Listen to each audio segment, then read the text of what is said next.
Hello, everyone. Hello, everyone. I hope you've had a good weekend. I just came up from the game. It was a good game. I know we've got Brian coming on at some point today. I have sent him a message. He hasn't joined me yet, so maybe he will join later on. But I don't want to just say, let's scrap the stream. So we will carry on with the stream, and if he joins, I'll add him straight in as soon as he joins into the I don't even know what you call it. I was going to call it a lobby for like game lobby, but it's not really a lobby, into the green room essentially, I guess. But today I was going to talk with Brian about neurodivergent thinking, neurodivergent individuals. Spoke about it the other day. Was it last week or the week before on stream, I think?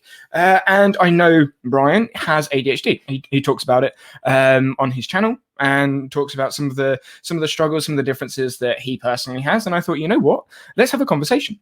And he's not here, but I can still have a conversation about it, because some of the things that people with ADHD, people with autism, people that are neurodivergent, I can't say that I am or I'm not one or the other. Hello, Paulie. Good to see you. Long time no see. It's been like, I don't know, like 6 days. 6 days. The streaming on Twitch, this past week has been hectic, I'll tell you. There we go. There he is. Brian, just give me a thumbs up to make sure I can add you straight in. Yep, good. There we go. Nice. Good to see you. I don't even have names on. Look at me being unprofessional. How are you? I'm rushing around this morning. What to do? No worries. I was sort of just saying, I spoke, I think it was last week on stream, about different types of thinking, neurodivergence in an extent. I don't know that much about it because I've never like, the term came across me when John mentioned it on stream. I think it was late 2020, early 21. I was like, oh, okay, I knew what ADHD was. Well, I knew about it. I knew about autism, but I didn't know that much. I just knew it was a thing people had, and that was about the extent of my knowledge, because I'd never been told you have this, you have that, or anything. It was suggested quite a few times. And I've never really looked at exploring it. But recently, TikTok has been throwing all of these people at me. And I was like, oh, okay, this is a thing. Oh yeah, I got sucked into ADHD TikTok hardcore. Like I go on there. It's nothing but. It's just ADHD, autism, and what's the other one?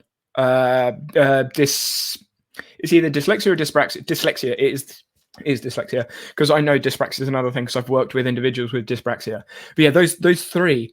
Whenever I go on TikTok, it's just loads of stuff about it, and I'm like, this is so cool. And whenever I hear people talking about it, I'm thinking to myself, I see a lot of relatability right now. And I don't know whether that's me being undiagnosed, me just seeing what they're saying in me.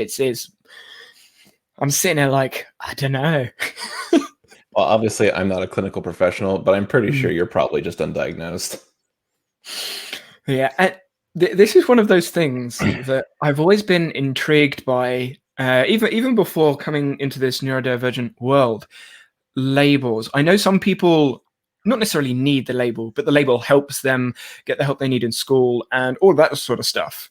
What are your thoughts on the labeling, the categorization, essentially, of whatever it happens to be? What are your thoughts? Obviously, this is no like right, wrong answer. It's just a thoughts. I think there's good and bad ways of using / viewing it. It can be definitely a tiger trap of identity. Like, you don't want to just be. I had a conversation with somebody. I'm not sure if they want to actually be put on the spot for having this conversation with me, but about how you don't want to get caught up in tying your entire identity to the fact that you have the thing. Even though, like, for me and for people with ADHD, it's such a pervasive thing that it literally affects just about every portion of your life. But that doesn't mean that it has to be the sole focus of your identity.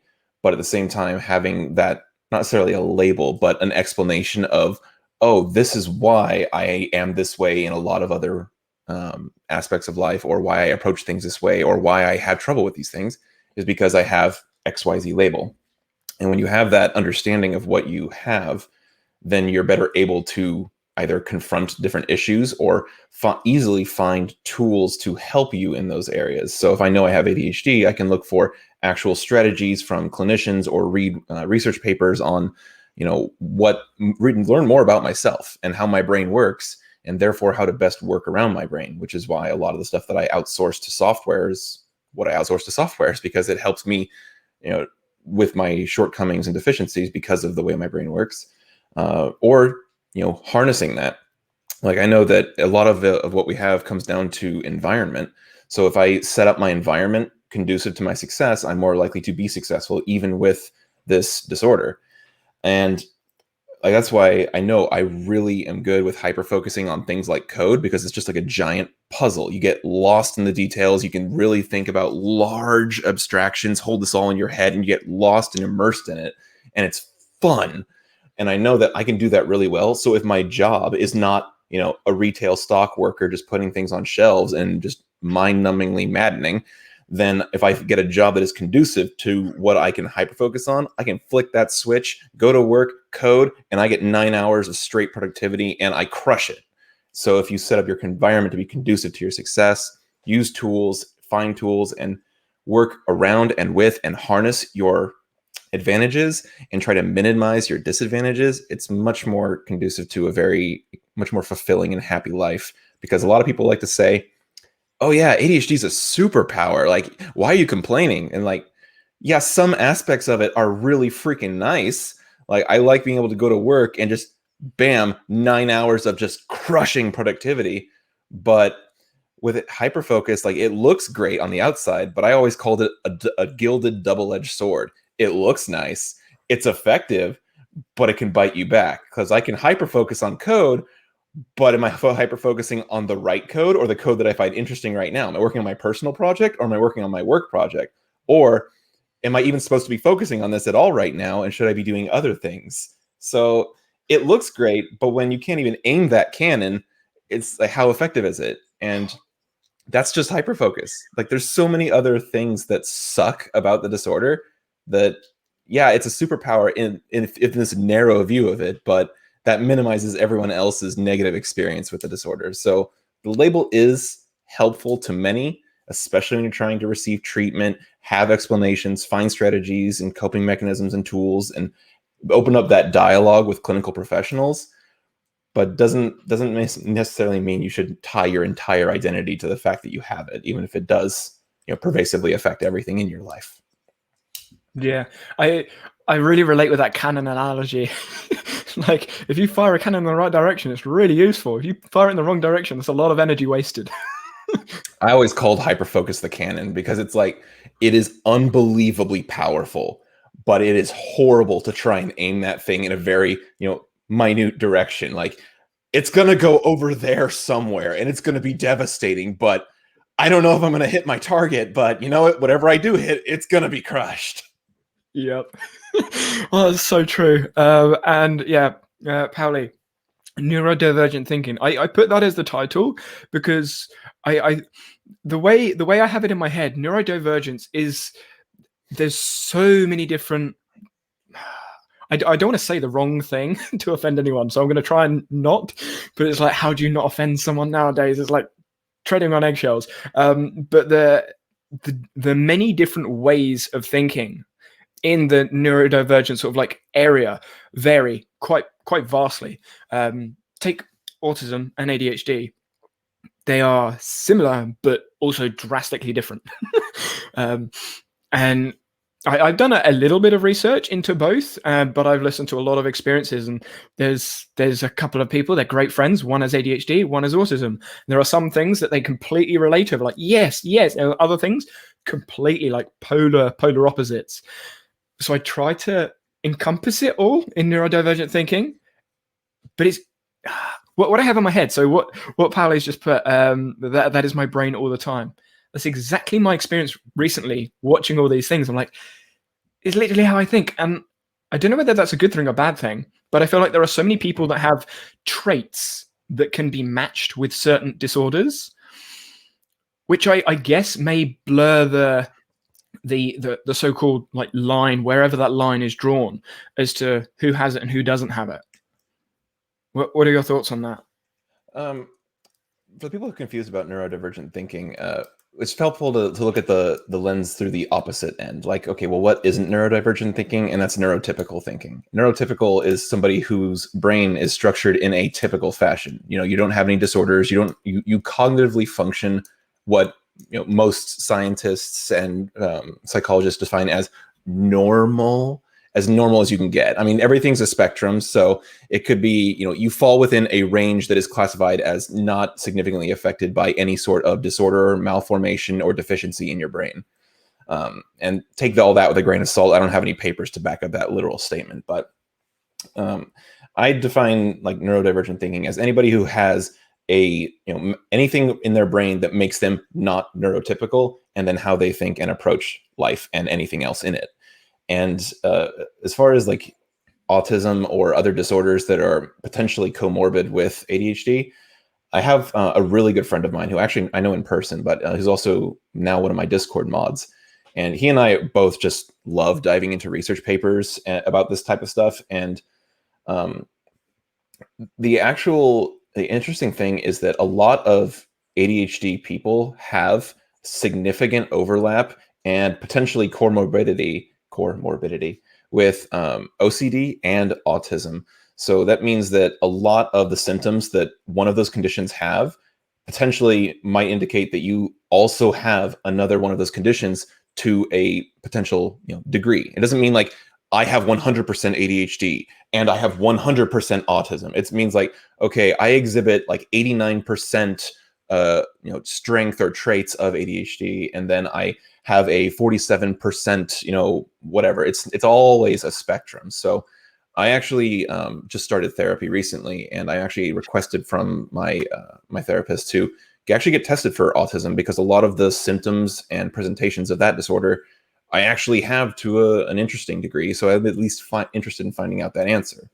But it's never like a clear, hard cut line. There's always, different degrees. Like a lot of people with ADHD, clinically diagnosed, look at like my content on YouTube and all the things that I'm doing and say, wow, you are really productive for somebody who has that. And yeah, I am. Maybe my presentation is different or less than other people.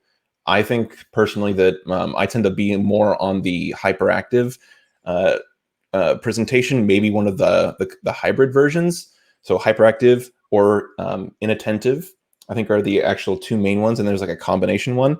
I think I'm either hyperactive or the combo.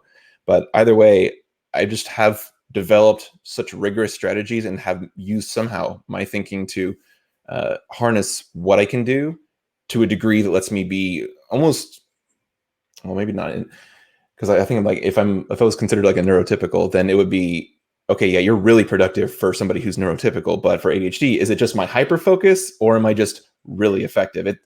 I don't know, but that was a wrong tangent. But yes, thoughts. Squirrel moments, we love them. We love them. And down the tangent. Yeah, and I've got to say it's with my previous experience.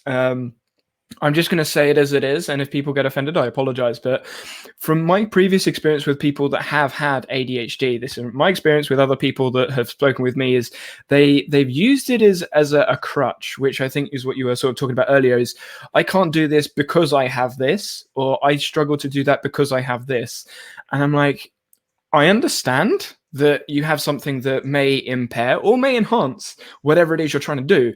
But at the end of the day, you can't just say I'm not going to do that because of this thing. Like it just, like in my mind, it would just either take longer or you need to take a different approach to it. That's always been my approach when attacking these things, which is partly why I've never given myself a label to something. Because if I do have whatever it happens to be a percentage, it doesn't really change anything for me. I'm still going to do the same stuff because I found what works for me. And I was watching, I can't remember who it was. She has autism and she uses Twilio. I love the name of the app. But it's essentially a habit tracker. And I was looking at it, I was like, it's literally the same thing as Todoist or TickTick. It's just a little bit more visual. You were going to say something? Is she a blonde TikToker who talks about autism? Yes. I want to say really Paige. Yes, I love her. Yeah, I follow her too. Yep. Yeah, just one of the people that came across it. I don't like watching TikTok because I don't know. it just irritates me watching TikTok. So I prefer, like, when she started making stuff on YouTube, I was like, yes, and I was like, I'm watching that. Oh, I need to follow her on YouTube then. Yeah, and that's where the conversation. She had a conversation with her best friend. That's the person I was talking about. Her best friend's got ADHD. She has autism. I was like, oh, and I was going backwards and forwards between the two. It's like, okay, this is relatable. I understand that. Massive following, and it's just the app that she used. I was like, she has autism, but the base of what is going on in the app is she has reminders to help her do what she needs to do. Yes, she has some things that she needs to get reminded about, otherwise she just completely forgets. But at the base level, it's still the same thing. And I was like, Yeah, I use like things like Todoist for that, like just from like my basic habits too, like remembering to take my medication, remembering to do my habits that I just like my general habits. Like I wanted to read one of my daily meditations per day or do this other thing. And so if I just get up in the morning, go to work, then 9 hours later, it's like, oh yeah, I forgot to do those things. So I actually use Todoist a lot for just timing tasks. But you know, tool agnosticism, it doesn't matter what tool as long as what you use is effective. And I just lost my train of thought. no worries. Yes, Go. yeah, sorry. One of the things I really liked about Paige that actually had me diving down a research rabbit hole and also wanted me to get tested for ASD, autism spectrum disorder, is she talked a lot about the interoception problems, which is what I think I saw her highlighting Twilio or whatever app she was using about, which is you literally don't get good effective signals from your body to take care of your bodily needs. And if you're in the hyper-focused state with ADHD, that's also a very poignant thing. Like, okay, yes, you forget to eat during the 9 hours you're fixated on something. You forget to, or you don't forget, but you like put off going to the bathroom until the very last minute because you're just so into what you're doing. And you just, I don't want, God dang it, I have to go. And so basically like ignoring your body's impulses. And then another ADHD TikToker actually brought this to my attention. It's like one of those things you're like, oh wait, yeah, that's me. Is when you get so hyper fixated on something, you forget to breathe. Like, oh, you might want to do that. And so I always thought it was weird. And people always like, are you okay? When I was always heavy sighing, it's like, no, I'm not like upset. Like I forgot to breathe. I finally took a breath and now it's like, I can breathe again. It's like, oh yes, you're ignoring your body's impulses. So ADHD and interoception issues is actually a topic I'm diving into some research papers on right now. I found some good ones on PubMed, and it's interesting when you start really like this is the thing. You don't think about all this stuff when you hear about the disorder. You're like, oh, squirrel, shiny things. That's Yeah. like 0.1% of like the actual like, nature of ADHD. It's like an iceberg. You're only seeing the little tip. Like Like now I'm going to read like for the next 3 days about this thing just because I need to. I just need to know why. There's no rational thing. I just need to know now. down the rabbit hole. Exactly. Kim, I think that's how you spell her name. If not, I apologize, but she's a blonde on YouTube. She's got like 30k subs, something like that. So it's not a small channel because she's got like 1 million followers on TikTok. So, and a lot of them have tracked over.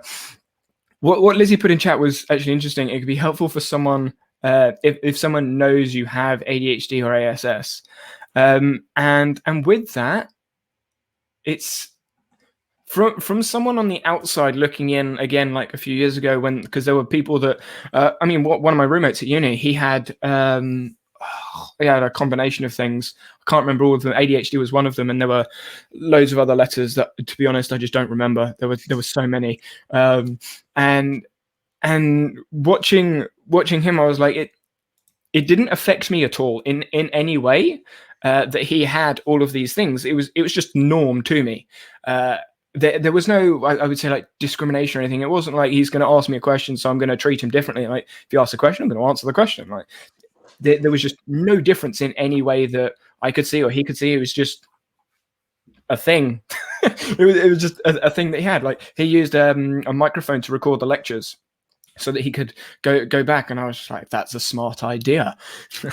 Like it wasn't some abnormal thing. And I didn't even know he had ADHD for the first year and a half of uni. I just didn't know he had it. It just didn't come to my mind. And there were other people in my at school that had autism, but it just didn't. I just didn't acknowledge it. It was a label that I just didn't acknowledge. I just knew that person as a different person to someone else, but everyone is different in their own ways, and that's how I saw it. I just saw that person is like this, that person is like that. I never associated things to them, which is why that comment was interesting. I was like, I don't know. Maybe that's just where I live, because I know some of the cultural and political landscapes in different parts of the world are very different. Trying to be political there. Yeah, it's definitely very sensitive in a lot of respects, especially like your comment earlier about basically not using it as an excuse. And I tend to fall in sort of the same camp, and that's a really big gray area that's kind of like the battleground between both sides. Like some people are really sensitive about being told like, well, okay, you have this disorder, but don't let it like, doesn't mean you shouldn't XYZ.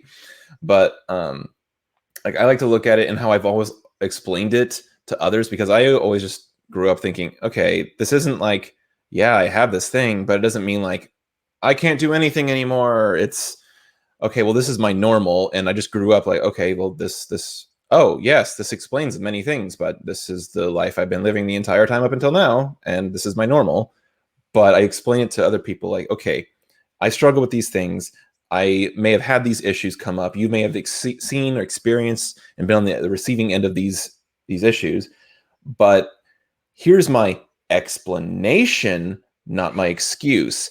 This is why this happened, but I'm going to do my best to try and do better. I'm going to do the best that I can, but you also have to recognize that this is how my brain works. This is how my brain is formed. These are the issues that I will struggle with forever, and they are not going away. I will do treatment. I will take medication. I will do my best to, be objectively observant of myself and try and moderate my behavior as much as possible. I will do my best, but my best is only so much, and this isn't something that you can treat away. It's never going to change, but I will do my best effort to, not just live in excuse-giving land. And now a lot of people want to just wallow in powerlessness, and in many respects, maybe the severity of the disorder, it really is a giant stamp of it depends. But I personally just try to do my best and acknowledge things like, this is the explanation. I'm not giving it as an excuse. I'm going to try my best, but this is what it is. Like, I can't change this about myself. Yeah, and I had a bit of a light bulb moment, which is why my eyes sort of darted around, because I started. Yeah, when you said it's who I am, it in my mind I was suddenly like, oh yeah, that's what I say with my hearing, because I'm deaf in this ear. It's just it's who I am. I can't change it. It's just there. And I've just adapted to it. So when I don't want to listen to someone, I'll close this ear. When I do want to listen to someone, I turn my head. So, so it's something that I've had to adapt to. Is it useful in some cases? Is it hindering in a lot of cases? But I work around it. And it's I mean, just for the hearing. If I were to go to a club or anywhere that's loud, I can't isolate words, can't isolate things. I have to lip read. I don't have a choice. And it's funny. I've actually never learnt sign language. Never learnt sign language. So I probably should at some point, but hardly anyone speaks it. So it's like I can sign to no one, because no one understands what I'm saying anyway.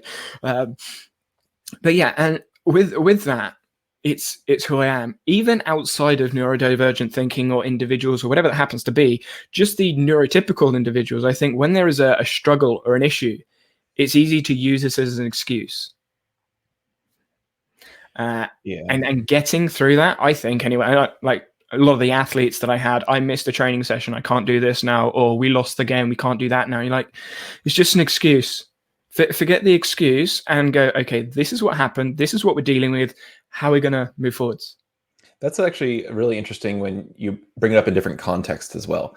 So with a lot of my work, I'm working in an IT shop now with my new job, and we do a lot of the typical IT types of work, Agile, Scrum. Basically, a lot of things are blameless, and it deals with a lot of like quality management techniques, Lean Six Sigma. If any of this stuff makes sense to you, you probably might have an idea of what I'm talking about. But in essence, it's like, okay, as for a business to move forward, for things to get better, and especially in respect to technology, that stuff, I'm not sure if I can curse on this channel, but okay, shit breaks all the time. Technology, shit breaks all the time. So the whole point is, are we just going to say, oh, that broke?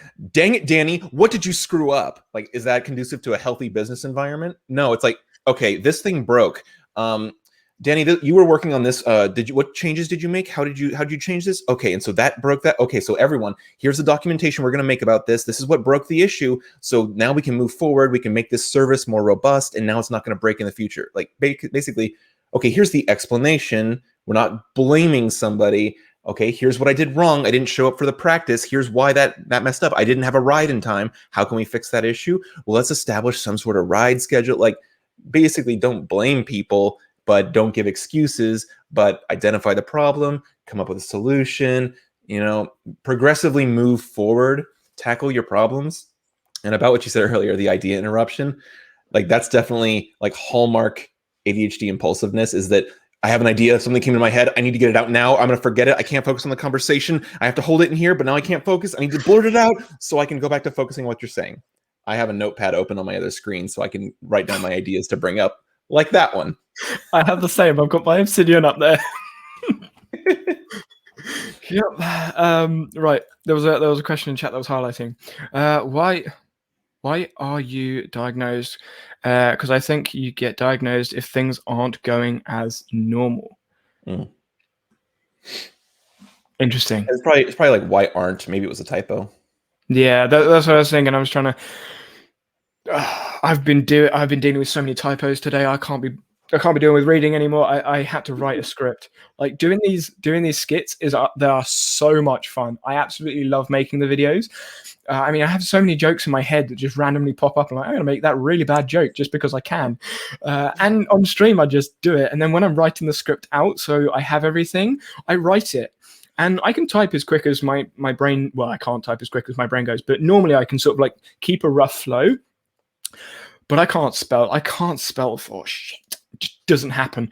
And I was going back through, I was like, I don't even know what I was trying to say anymore. You and me both with that. You and me both. So you know what? I'm just going to scrap that whole paragraph. I'm going to rewrite it. I'll get the rough idea of what the jokes were. Like, I'll just rephrase it. And then when I go and speak and actually do the video, I'll forget whatever it was I wrote down and say something else. And like, actually, that's even better than what I had to start with. That's how I do my video outlines in Obsidian. Like, I have my bullet talking points, but I don't bother fleshing out like a script. Like a lot of people like reading from teleprompter type script. I don't do that. I just have talking points and then I just ramble. And apparently people like it, so because they keep subscribing. So, yeah. So my recent video that I put out, there was a bit in there where it was literally on my Obsidian. It was like one line, and I spoke for like 30 seconds, and I was like, "This is all really good. I can't just cut it." So I just put some edits in there to try and split it up. It's like, that'll do. But back to Lizzie's point, because we're tangenting. Yep, that's a good one. Why aren't you diagnosed? I've never, like, I'm assuming that's directed at me because you are. Well, ADHD anyway, aren't you? Are you not diagnosed ADHD? I thought you were. Me? Yeah. Oh yeah, I've been diagnosed for a decade or more. Yeah. I was going to say I thought that question was directed at me because I'm not diagnosed, and the biggest reason is I've never, to be completely frank, I've never cared. Like having those letters really don't bother me that much. Like I've always gone through academics as my own person. I mean, I was never bad at it. I wasn't great at some subjects because my interest just completely diverted, but I've just done what I needed. I passed what I needed to do to get to the next bit. I didn't really care about getting A stars. I got like I think I got 14 Bs, 2 As, an A star, and like 3 Cs or something at GCSE. So I was like, that'll do. I'm good. I got A level now. I'll do the next bit. And then I went to uni. I'll do the next bit. And I didn't care. I really didn't care. I was more interested in following whatever it was that piqued my interest at the time. I mean, even now with my degree, technically I have a BSc and an MSc at the end of my name. Do I care? No. ADHD in academia is kind of interesting because it can either be really, really great or it could be really horrible. I did really well in school, and I think it was mostly just because I like to learn and I like the stimulation of learning new things. And so I would just, speed through my classes. Like I was in a lot of the accelerated programs or advanced placement classes. I never studied for anything. And I would just, do the homework, show up for tests, and then just, whatever. And then when I got into college, it was actually a little bit harder, but not really. And yeah, now that I'm actually in my bachelor's degree program, it's still not difficult. I still am just like rushing through the material because like it's now not actually a technical degree on like, software and code things. So I'm like, okay, well, I've been self-educating on this for years. And so now I'm just like, okay, take the test, pass the class, next class, take the test, pass the class, next class, so on. And so like now it's just like school is interesting, but you kind of learn a lot more sometimes when you just like hyperfixate down the rabbit hole. And looks like Lizzie was saying she was directing it at me. But yeah, I got diagnosed not because I was like, I think I have ADHD. I need to go and look and see about getting diagnosed for that. It was when I was younger, I had a lot of problems with like other people, students. So I actually was put into therapy for like depression and anger management issues, which are actually because of like the depression could just be like it looks like depression, but it's really just, you get your feelings hurt a lot with rejection sensitive dysphoria, which is probably the worst aspect of ADHD in my opinion. Which, you feel bad, therefore you sad, and therefore you look like depressed. So that, and then your impulsivity leading to like bad actions could be considered anger management, or just your inability to emotionally regulate. So a lot of the things that are presentations of ADHD look like other things. So a lot of people with ADHD might be getting treated for depression or other things. And I actually saw something really interesting by somebody who actually had that exact situation. They were diagnosed with depression, and they were taking medication for depression, which increases your serotonin production. But serotonin is not what ADHD people have a deficiency of. It's dopamine. So if basically I already have serotonin, so I need more serotonin, that's not going to do anything for your lack of dopamine. So therefore, it's not helping you. So a lot of these things might look like other conditions, but that's not what you have. And so this is one of the things that's really helpful with other channels, maybe a video or two of mine of just talking about like the different aspects of the disorder. Like I have a giant note on my Obsidian Publish on all about ADHD, like the different presentations, a lot of my notes under each of those different presentations. I wrote like for myself mainly, but in general, it's kind of sort of helpful, I guess, for others. Just basically a hand guide for neurotypical people interacting with ADHD people and how to best maybe approach different scenarios. Like one of my key examples is like if you're in a work environment, and nobody should say this in general, but if somebody is like, can you come talk? Can you come see me? Can you come to my office? And that's it. Like, period. A very curt, terse email like that. I'm just like, alarm bells, stress, anxiety. Did I screw something up? Am I in trouble? Emotional regulation out the door. I'm like losing my shit over here. All you need to do to make that a more like, less panic scenario is, first of all, just don't ever say that to somebody in that way. But if you do, like, use emojis. So it's as simple as that, like adding emojis into the conversation to, because we don't have the tone or the body language or the visual of the person. Text is a horrible medium for communication. So if you can just include emojis to show like a facial expression or an emotional tone you're trying to convey, this is why I use emojis so much in communication, is that it's easier to convey how you're feeling or what is going on in the emotional content. So like, namely, if you're going to communicate with like an ADHD person who's going to lose their shit, if you send a curt and terse email about something with no context, and no potential emotional content in the message, it's like, okay, well, there's my panic bells. Therefore, my adrenaline goes through the roof. I'm losing my shit emotionally. So then once I'm like, okay, I hear I'm in the office. Oh, it's just about you. Yeah, I sent you that report 5 minutes ago. Just check your inbox. I go to my desk. I'm fried emotionally from having to deal with that roller coaster. And therefore, I have no more productivity left, which is just like RSD, rejection sensitive dysphoria. I have an argument with my significant other at 8 a.m. I'm screwed the entire day. I have no emotional productivity, anything left for the entire day. I basically I'm a potato on the couch because I have nothing left in me. Like, it's very short, acute, very sharp emotional pain that is, it just is horrible. So it's that cannon analogy. You've got loads, it explodes. Once it's gone off, it takes forever to reload that, to reload all that energy. Yeah, I like to think of the cannon as more of like the hyper focus, where that just, it's infinite, but if you disrupt it with something like RSD, it's just like getting kicked off a mountain. Like, you're going to have to spend the next day trying to climb back up to get to the top of the mountain to where the cannon is. And with RSD, it's usually like, I'm screwed until I sleep. So like sometimes if it's like I have an argument or something in the evening, I'll just be like, I have nothing left in me. I'm going to bed. It doesn't matter if it's like 6 o'clock in the afternoon. I'm going to bed. I just have nothing left in me to even be conscious. I just have to. Yeah, it's horrible. That's interesting. That is interesting as a because for me anyway. And like I say, I'm not diagnosed with anything. I've never checked, never done a self check either. I just not done it.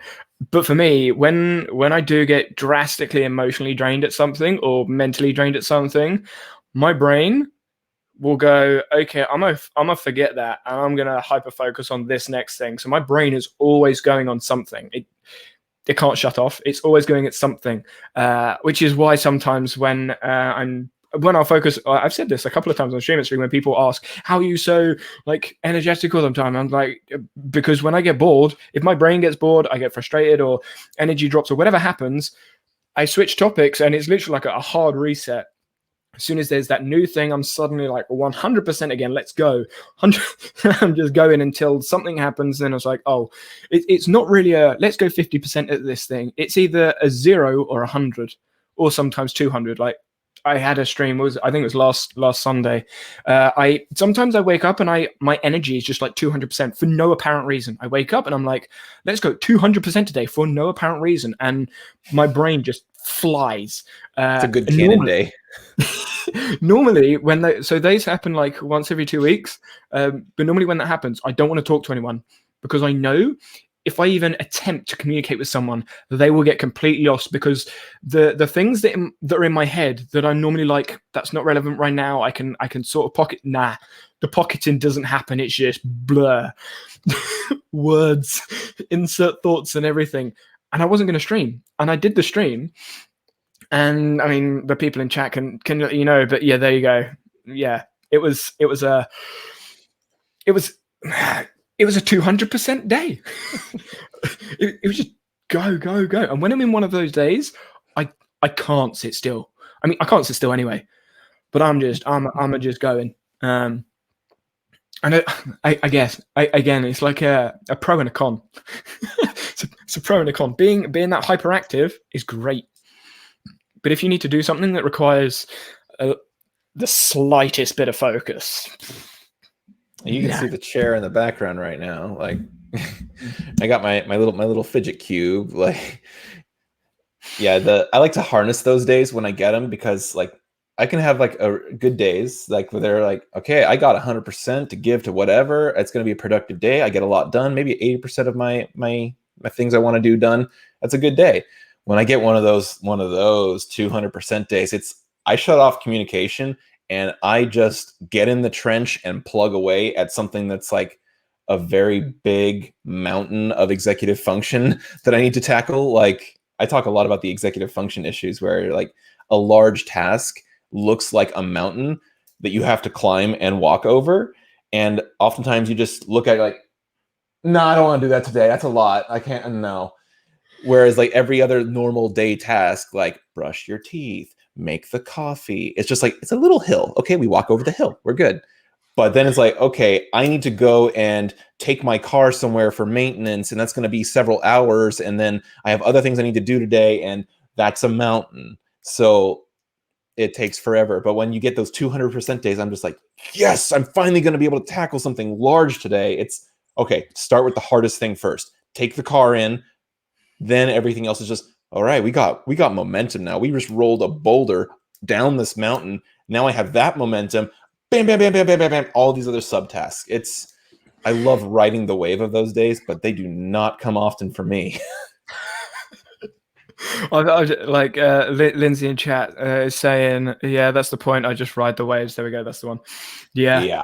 You have to, because with executive dysfunction, you gotta snowball, ride the waves and the momentum, and just do what you can when you can do it, and when you can get a good wave, capitalize on it and run with it. Yeah, it's funny. Like when I was playing sport, well, more competitively than now. Like when I turned up and I was on one of those days, like everyone on my team knew it. They were like, okay, like playing football, I was like, okay, just give him the ball, he'll just do it. And like, I used to play left back, like as defense, like playing back. On a normal day, I'd just run like the length of the pitch up and back as you would do, and then sort of in the middle. If I was on one of those days, I'd just be running like. Irrespective, it's 90 minutes. I'm chasing that ball. I don't care where it is. I'm just going. I've got it. And my team sort of adapted to that as well. They're like, oh, he's on one of those. I'll just fill in. I'll let him run around. It's one of those Danny days. Let's let him go. Unleash the Danny. Exactly. It's like we'll just let him like run. And Hamble was the same. It was literally like at uni when I had one of those days in a comp. Sometimes I get triggered like emotionally, and I suddenly go from like a normal 100%. Like if someone triggers me, like irritates me, frustrates me, whatever, I suddenly just jump. You're like, okay, he's pissed off. We'll give him the ball and just let him do his thing. See, I have the exact same thing. Like with ADHD and physical activity, it's also, along with medication, one of the most effective treatment methods. And I'm not 100% sure about this, about if it was related to the lactic acid production and somehow that interaction of that. But like right now, like I look at my channel and everything I do looks like, oh, wow, you are super into tech. That only happened when I started my public sector career here in the California government. Before that, I was basically just, physical education meathead. Like I have a degree in physical education. I did parkour for like 7 years. I ran one of the larger groups in California. I taught parkour. I taught gymnastics. I studied kinesiology, and I even had my own personal training business. Like I was a meathead, and I did powerlifting too, and bodybuilding. I did the gamut. And I love those times when you can just like really just trigger that anger. Like when you get just because you can't regulate your emotional state and you just get intense, incredible anger, when you can harness that for a physical effort, it is insanely awesome. You feel like a god, because I'm just like, all right, I'm getting mad about something, or I had a really bad day. I just think about that. I fixate on it and I get so angry. I'm like, yeah, I'm just going to deadlift 420 pounds right now. Oh my God. Yep. Yeah, it's like handball at uni was my go-to thing because I could throw the ball as hard as I wanted, as many times as I want. Like I can jump, throw, just be aggressive, or go into the gym, play football. I can kick a ball as hard as I want at a goal, just be aggressive. Trampoline was a little bit different, but the thing with trampoline is you can just try and jump as high as physically possible. And it's just so satisfying putting all your energy into the trampoline, just being flown in the air. And with that as well, when you get to the top, because you're jumping slightly higher than normally, like, oh, this is off balance, and you suddenly get like the nerves, and yeah, that was thrill seeking a little bit. But I always like doing, apparently the thing that's also really helpful with the actual physical activity portion is, like Lindsay's saying there, is that the picking up heavy things. So like powerlifting and lifting heavy weights and exerting all of that energy. And yeah, you're going to be producing a lot of lactic acid, but just the intensity of that moment, I don't know what it is about it, but I think powerlifting is my favorite thing I've ever done physically. Like I really like parkour, but I can't really do a lot of the, the training, conditioning, and the body weight stuff with it. There's just something about like lifting a heavy ass weight that is just there's just something about it that is just so nice. Just feeling really powerful when you can move some heavy things. That's probably like my favorite physical activity in general, but also like to help with that. Oh, and so some of my notes. When you said always being focused on something, that is also something that happens to me. Is that people will comment that I'm always focused on something, busy doing something. I'm always busy. We're always busy because we're chasing the dopamine. We're like, I want to do something stimulating. I want to learn. I want to dive down this rabbit hole. It's not interesting anymore. I'm burnt out on this thing. I want to do something else. Chase the dopamine. There it is over there in that rabbit hole. Let's go over there. And it also, like, that's also why I guess some people look at me and they're like, wow, you do a lot of things. You're really productive. You have ADHD? Yes. I'm chasing the dopamine. My environment is conducive to my success, but I'm running for the dopamine. Yes, 100%. It's funny. I was watching Minimalism yesterday, and they were saying about they were talking about like toys and this, that, and the other, and I was like, oh, okay, fine, get rid of stuff, cool. And I tweeted about it yesterday as well, saying like the tech is kind of like the toys of the adult world almost. I was like, okay, fine, but when you look at the majority of things, like everyone is always looking to do something somewhere. Like even the most productive people on YouTube or wherever, they're always trying to do something. There is always something there. And when you were just talking now, it made me think, I have no idea whether this is a relation, whether there's a correlation or not. No idea. In my mind, where it went now, with the amount of like dopamine hits essentially we get from devices and ads and the rest of the stuff that's going on, the things that are building up our environment potentially are more attractive to those people with the traits of potentially ADHD or other things that like that. So do you reckon the environment could maybe trigger more of those types of traits in people, not necessarily more ADHD, but more of those similar traits because of the environment we've got? I don't know. That's why my brain suddenly went when you said detox. I was like, interesting. I'm sorry, I dissociated a little bit. Can you do a little brief overview on those points again? Yeah, my brain was going around. So the more essentially like dopamine hits we get in the environment, so people growing up, do you reckon that's going to reinforce the traits of some of the traits of ADHD and like just looking for the next thing and then hyper focusing on something? Mm-hmm. I don't know. I don't either. I know that there's I was actually just thinking about this recently, this thought about how a lot of times, like when I was first starting my own YouTube channel, like a lot of the things that we do is we will like make a baby step into something, an activity, an idea, or a business or something. We'll put something out into the world. We'll take a baby step there. And depending on the feedback we receive, like if somebody's like, oh, hey, that's a really cool thing you're doing there. You're like, oh, dopamine. I'm going to continue this now. But if you get like the inverse and somebody's like, what the hell are you doing? It's like, oh, I'm not going to do that. So like, if you're going to, maybe if there's those more social aspect things, like, so for instance, like starting that business or me running this YouTube channel, when I first started getting that positive feedback loop, it's like, okay, yes, this good. Gonna do this now. So as far as like the other point, I don't know if that answers your question at all, but that was something interesting that I thought of recently, is the feedback loop, making it easier to continue with activities like this. Like I have a schedule. Every Monday I put out a video. Okay, well that requires commitment, planning, tasks, work, and how am I able to maintain that? I guess the dopamine hit is large enough, and I enjoy this enough to continue to do it. But if there wasn't that positive feedback loop, I probably wouldn't have the willpower, executive function, or fortitude to continue to push through and do this every week. Yeah, we have Tom in the chat. Tom. Oh yeah, Tom Solid. Yes, Tom is in the chat. I'm in and see two of my favorites. Tom, you got to be careful what you say. You don't know who's watching in the background because I know quite a lot of the people you've had on your podcast watch some of these streams in the background, you know. So got to be careful when you're saying favorites. But I'm glad to be highly included in appreciate that. What was that? I'm glad to be included in that.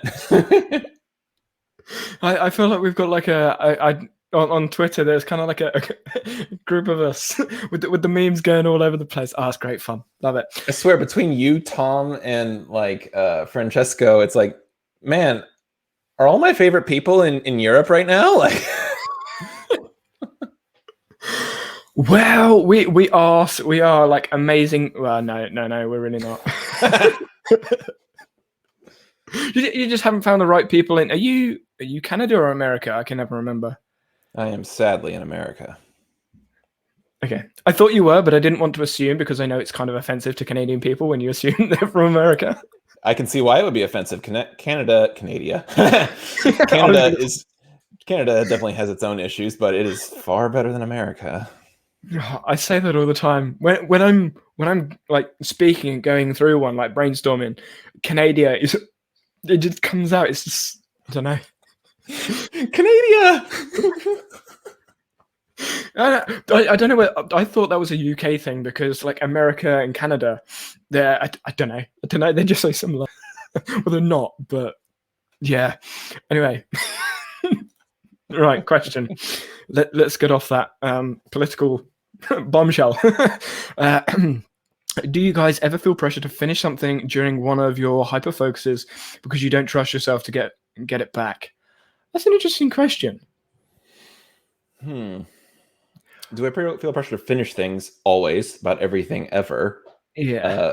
During one of my hyper focus, I would say probably not actually in this instance. If I'm hyper focused on something, I'm usually going to be lost in it until I'm done. What can happen is that if I'm out of that and then I'm transitioning to something else, I might leave myself a Todoist task or a task somewhere in my go-to source. So I don't want to have tasks sprinkled around everywhere. I have like one source of truth for anything major in my life that I refer to constantly. So I know if I have something to do, it's going to be in that application, only that application. So whenever I go there, I know that everything I need to do is in that one place. And if I'm, moving off of something and going to something else and I don't want to forget about it or lose it, I'll put it in there. I might not get around to it for months. Hell, sometimes it's even been a year, but I know that it's there. And so that's like one thing with ADHD habits is like, yeah, I want to take up boxing. I'm going to buy gloves. I'm going to buy tape. I'm going to buy the actual bag. I'm going to hang it from my ceiling. I'm going to get a little stabilizer thing from the bottom. I'm going to use it for 2 days and then not touch it for a year and a half. Okay, that sucks. That's impulsive. That's the ADHD tax where you impulsively buy things. But sometimes that actually has also been really helpful because then, like, my girlfriend and I are like, yeah, we actually want to take up this hobby. Oh, hey, I own all the stuff to do that already. We don't have to spend any more money. I did that all the way back ago. So here we go again.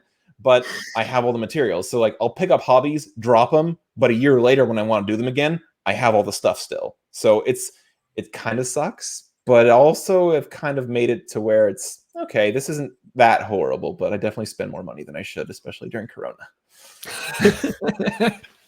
I think a lot of us are guilty of that. And I will say, I have the same urge, but I'm very good at curbing it. I learned, I don't know whether it was deliberate or not, but I never bought anything when I like younger. Like just didn't like. I played sport. That was it. I got what I needed. So whenever I decided, okay, I want to buy that thing, I had to get it myself. So I was very like, I had to be very, very regimented with how I spent things. So I was like, okay, I want this thing now. I'm not going to do anything. So in my head, right now, if I want to buy something, I will wait a week and see if I still want that thing. If I do still want that thing, then I will wait another week, but completely like forget about it. And like, if I actually need it within those 2 weeks, then I'll get it. Otherwise, like if I forget that I needed the thing, I obviously didn't need it. It was just an urge at the time. I used to have that when I was younger, just starting my career, still living at home with my mom. And I was just starting to get a full-time job, which means I was just beginning to pay rent, and I had very little, discretionary income. I basically lived off of $400 a month. I pay my rent, and then I have enough money for food, for gas for my car, so I can actually get to work. And I basically lived off of $400 a month. Now that I'm like an adult and I have a career and I have my own house and I have a good living, I spend. I'm the exact thing I hate: American consumerism. Yeah.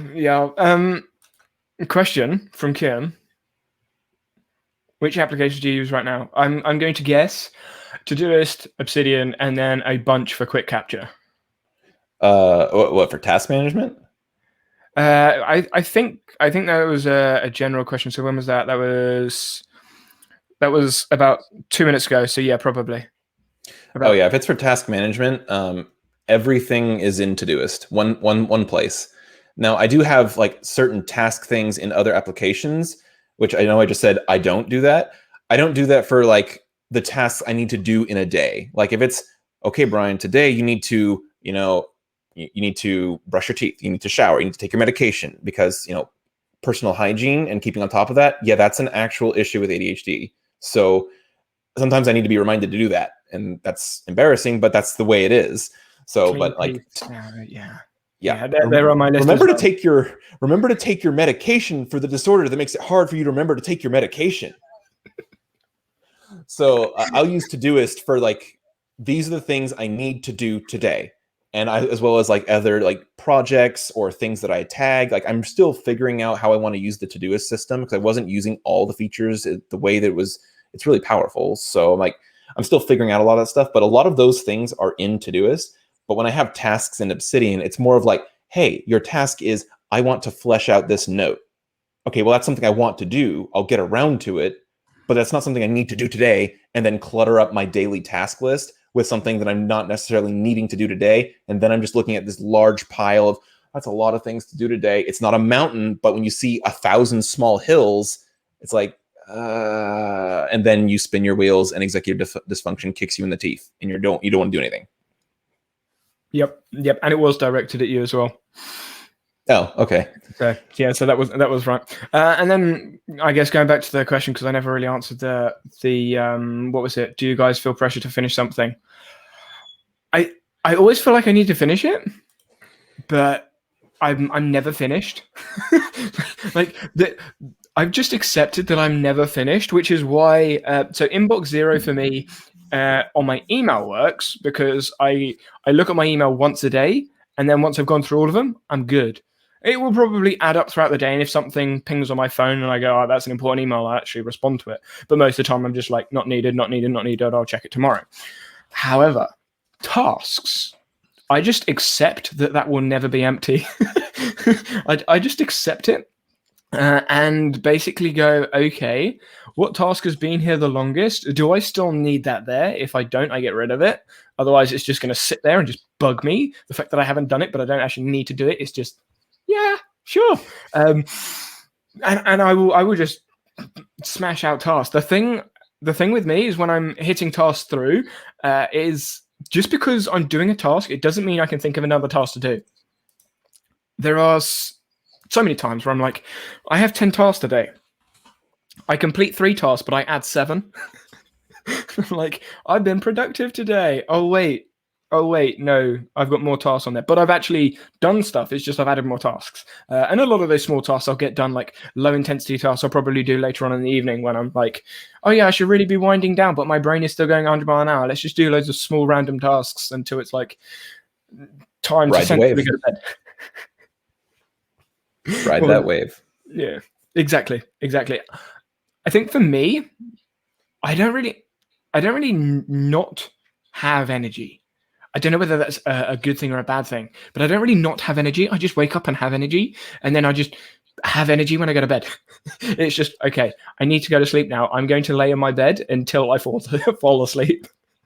So that's actually something that bothers my girlfriend a lot, is that like when we wake up, for her, it's like, it's like raising the dead. It's like, okay, time to take in half an hour to become conscious. And me, it's just like, I'm awake now. And then I go through my day. I'm, 1,000 miles an hour doing whatever I'm doing that day. Then when it's like getting to be bedtime, well, first of all, ADHD struggles with delayed sleep phase disorder, which is like, okay, my peak hours of operating are probably like maybe 10, 11 a.m. to about 2 o'clock in the morning. That's my ideal like peak time. If I am unregulated, i.e. working from home, then I basically have those sleep hours. Now I have to wake up for work and be up early in the morning, which means, okay, I basically get 5 hours of sleep a night. I can live with that. Sometimes that's actually fine. I actually don't need a lot of sleep. I probably do, but I don't. Anyways, I know what you mean. So like when it's bedtime, it's like, okay, I'm in bed, sleep. It's like not even, it doesn't take me a long time to get to sleep. I hear that that's not actually commonly a thing that people struggle with, is getting to sleep. But at least with ADHD, I don't. I lay there and I'm out. And that, makes her mad, because then she's like, I'm in bed. It's like half an hour. We need to wind down. I want to like talk and have a conversation. And I'm like, I'm in bed. The bed is for sleeping. I'm asleep. It's but I also use to also better sleep. Something that is apparently also helpful for like neurodivergent people, is mainly I think for autism and ADHD, is weighted blankets. So I have like a 30-pound weighted blanket that I sleep with. That thing is amazing. It was like $300, but oh my God, it was worth every penny. And I also want to talk about the inbox zero and email management. I'm the same way. My tasks can build up. They are never, ever gone, because every day there's some more, they refresh. But damn it, my email is something that will remain clean. I like learned hotkeys. I have rules. I, have for like Outlook at work, I wrote like my own VBA programs so that I can click a button and then things are filed and moved and archived and whatever. And I keep that stuff spotless. Like if there's something in my inbox, I'm like, need to process, handle it, and it's gone. And I keep that empty for a reason. And that makes it easier for me to keep on top of it. I look at people, like I begged my boss to let me help him clean his email, because it was like, you have 10,300 unread messages in this inbox. And I'm just like, no, my eye twitches. I mean, that is one of the reasons I currently have access to 24 different email accounts, because every sports team I was on at uni, no one read the friggin' emails. Every like club thing I was involved in, no one read their emails. It drove me mad. I was like, no, I've got to do this. And when I joined, when did I join? I joined a trampoline club about, I don't know, 2 or 3 years into uni. And the person, the coach that ran the club was far from organized. They were an amazing trampoline coach, but that was about it. Their emails, it drove me, like every time she opened up her phone and I saw the friggin' red numbers, I was like, I can't do it. Just no. So we went to a competition. It's also like the overlap with OCD.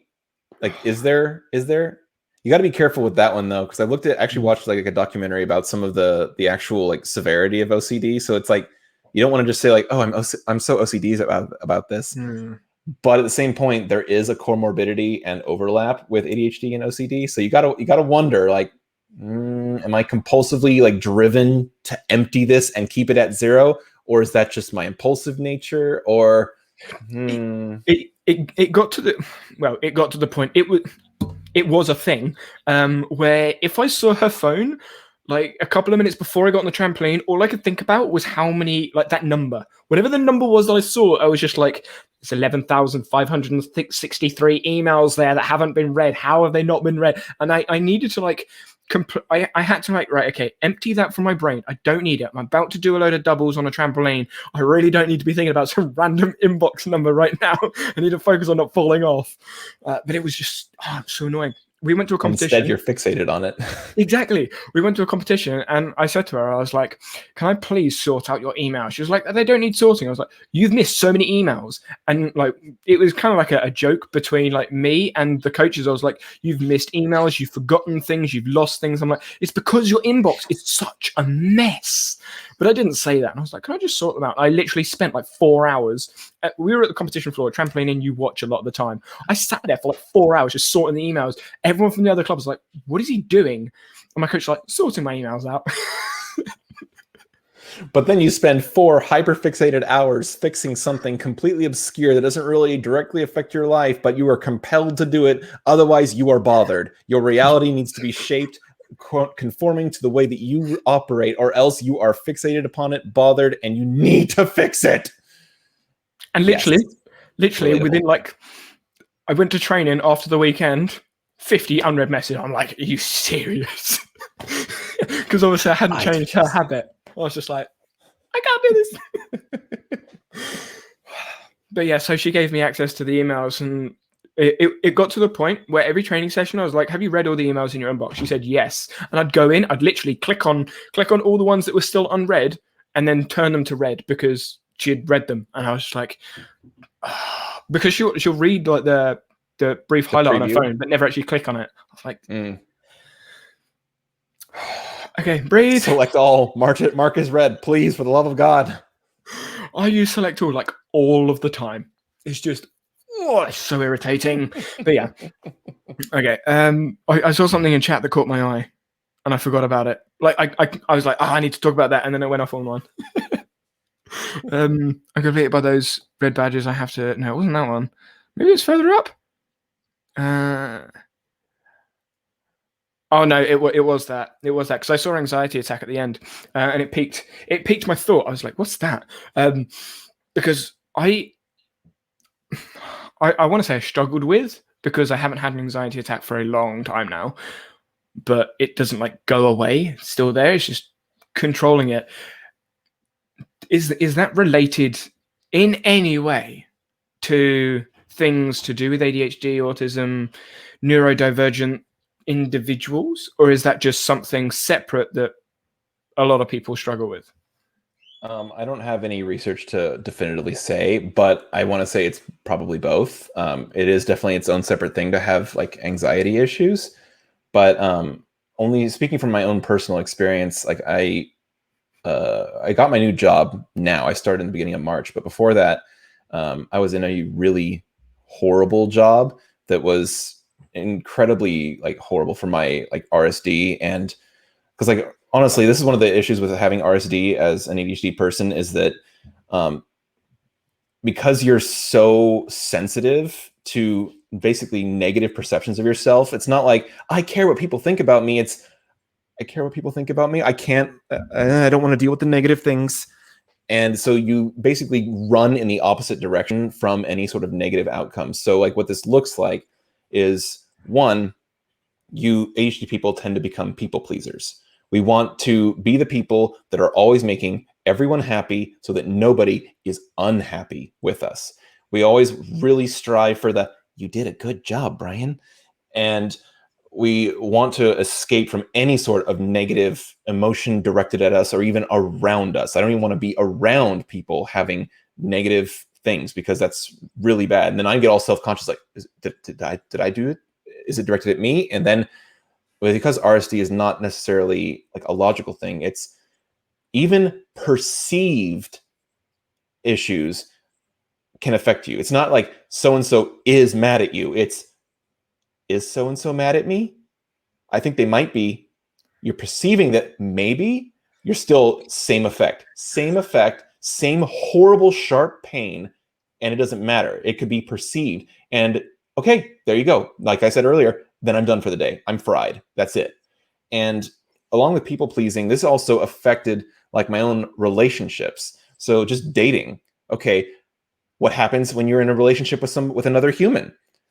Maybe you have an argument, right? You know, that's a normal part of a healthy relationship. Yeah, you will argue. You could be arguing about what your favorite thing to put on the toast is, or you burned the toast and you argue about, you put the toast in too long in the toaster. Is that a very significant issue to argue about? No. Do people argue about that shit? Yeah. Like, okay, whatever. Get over it. It's normal. You're arguing about toast. Whatever. No, you argue about the toast. You have a freaking meltdown. You decide to run from the issue, and now you're breaking up with the person. And that didn't get to like that point, but like what happened with me often was the minute that something negative happened in a relationship, you drop that person like a hot potato and run from the bad feeling. Until I met my current partner, who was honestly the first person who literally like held on to me long enough for me to cool down and realize through enough repetition that, okay, it is okay to have these, yes, negative RSD, sharp spikes of emotional pain and conflict, to argue, to not feel good all the time.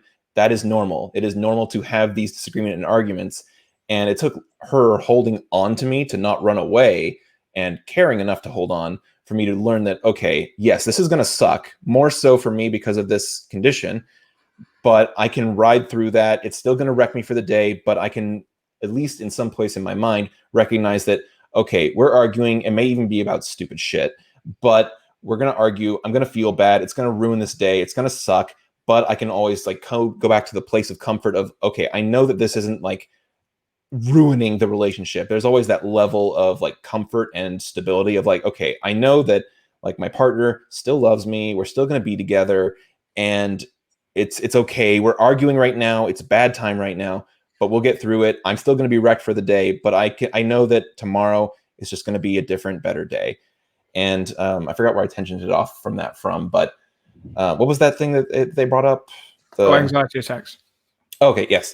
So with the trying to be the people pleaser, I had that in my job. Okay, well now if you have a horrible boss and leadership that's really bad and nobody gets clear direction, and then you have expectations, short time frames, no help, and you're just dropped there, and you want to make people happy, do your job, do it well, please people, do the good work.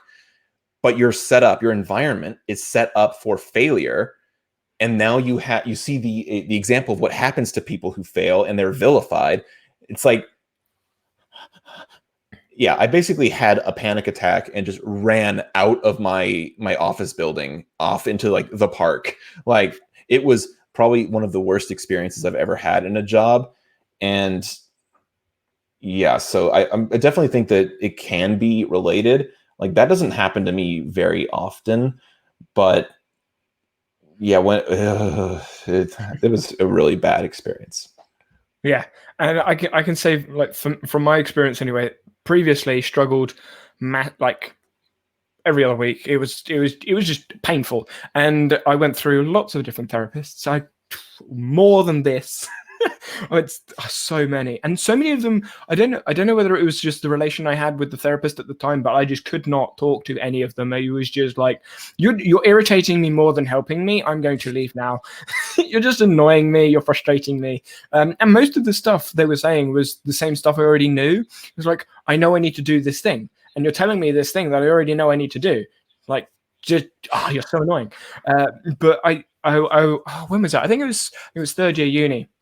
And it was student support, and she said that one of the therapists in there, she said something to me, then I was like, that kind of makes sense. And she was like, you're not a mind reader. When I first heard that, I was like, what are you talking about? Of course I'm not, duh. And she was like, yeah, but you're trying to predict what someone else is thinking about you, and then you're making that thing real because, like, oh, they might be thinking this is real, and then you react on that. You're like, you're not mind reader. You have no idea what they're thinking. I was like, I see what you're talking about now. And that was like a massive like switch in my head. I was like, I'm not a mind reader. And how I remember this now to keep myself cool is Megamind. I have Megamind in my head. And I'm just like, whenever I hear someone say something or I read something, I'm like, Megamind. I'm not a mind reader. I don't know what they actually meant by that thing. Don't get triggered. And it's worked for me somehow. It has. And I, since then, since you said that to me, I've had the longest fuse. Like, I don't think I've exploded since.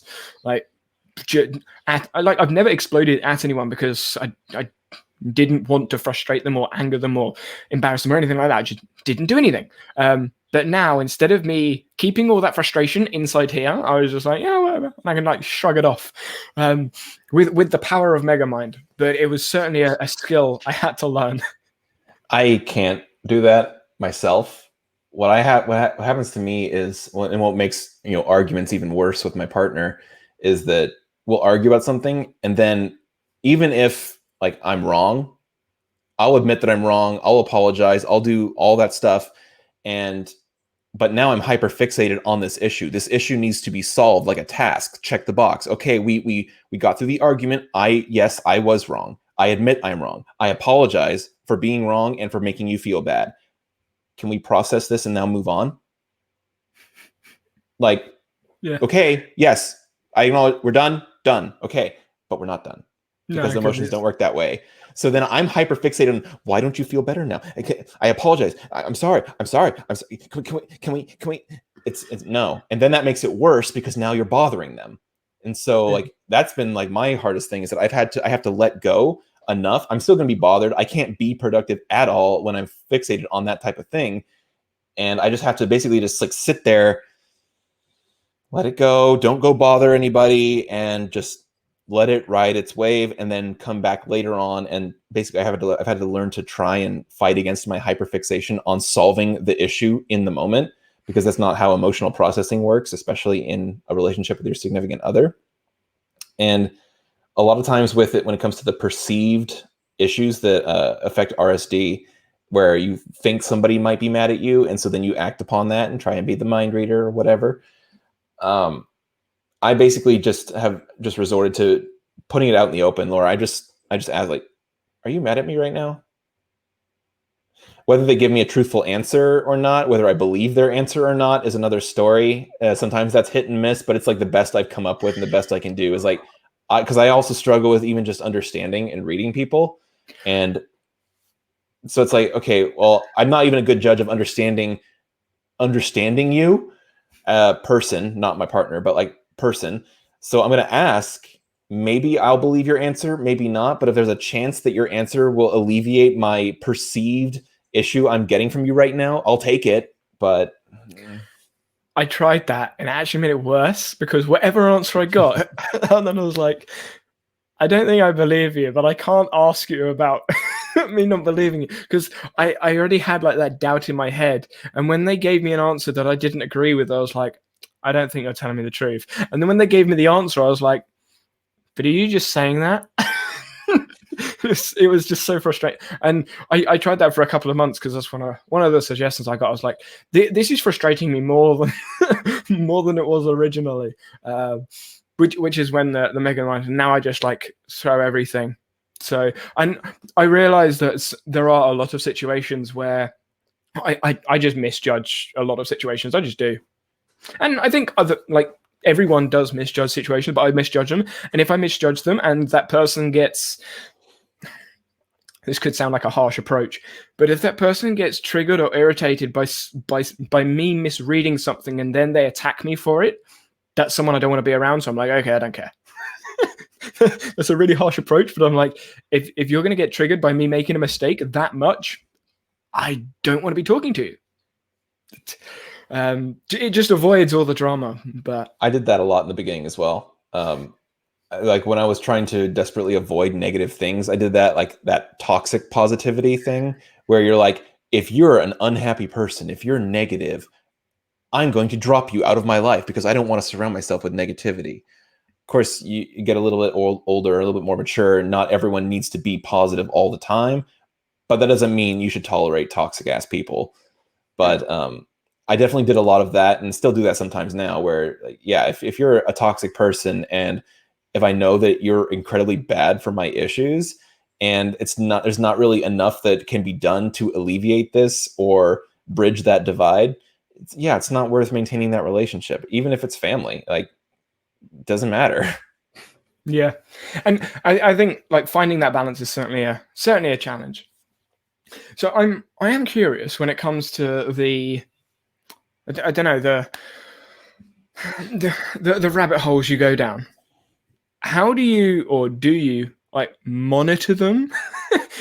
do you like have like a self-regulating, right, I'm going down a rabbit hole now, should I do this or shouldn't I do this, or should I save this for later? Do you just like head first into it?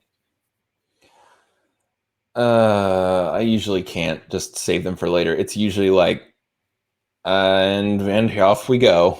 Here we go. And yeah, so I kind of can't and struggle to control that. So it's like I'm supposed to be studying right now, but instead I'm going to write a bash script to open up any sort of Obsidian vault or note within a vault from the command line using these utilities. And I'm going to spend the next few hours doing this. And oh crap, it's 2 a.m. and I didn't study at all. And well, oh well. So that happened last week. I love it. You're like, oh well. And it's funny you say that, because I'm very, very similar. And when I see all these people time blocking, time batching, time boxing, whatever words you want to use, I'm like, that's cool. No, my brain just no.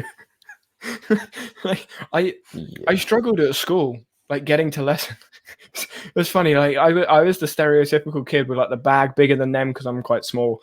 Like the bag was bigger than I'm like sprinting up the stairs like 2 steps at a time. Got to get to the lesson because like I've completely been distracted by something that's happening, and I'm like, oh, I need to be at lesson. And I like fly in there. I get there just in time, or I get there, or I make sure I'm there front of the line. I'm like, okay, I've got a lesson in 10 minutes. I'm going to get there now, so when I completely divert, I'm in the right place. I then get into the lesson. The first 20 minutes of the lesson, complete waste of time, because my brain is like elsewhere. I'm looking out the window, looking at the floor, doodling. Yeah. Yeah, I try to time block. It's been one of the most helpful things for me, but that doesn't mean I 100% do or can adhere to it.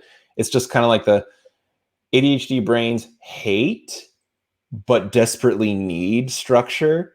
So like that's one of the things like that I love working from home. I love like having my kitchen with me. I can cook healthier food easier. I don't have to go and go buy things or spend a lot of, executive function energy to prepare meals to then take to my office. I can just go to my kitchen, cook some food. Oh, here are my cats. I can pet my kitty. Okay. And my partner works with me at my job. So, but she works right behind me. So like everything is here, everything is needed, but it's also, that's not the work environment that is conducive to work. It's home. I'm at home working, but I'm at home.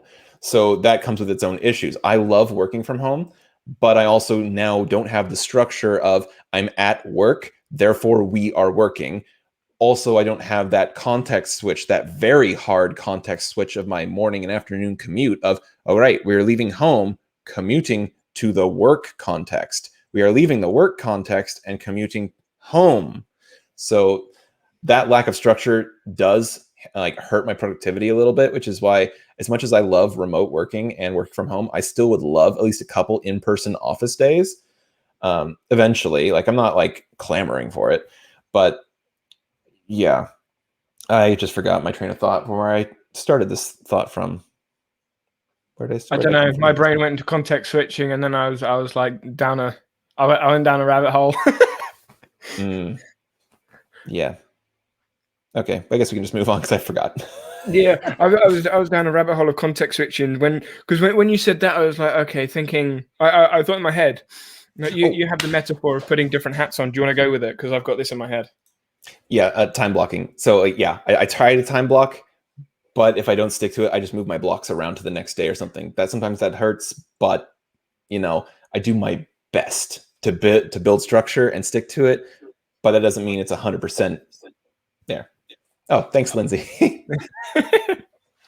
There we go. Yeah, my brain went to context switching.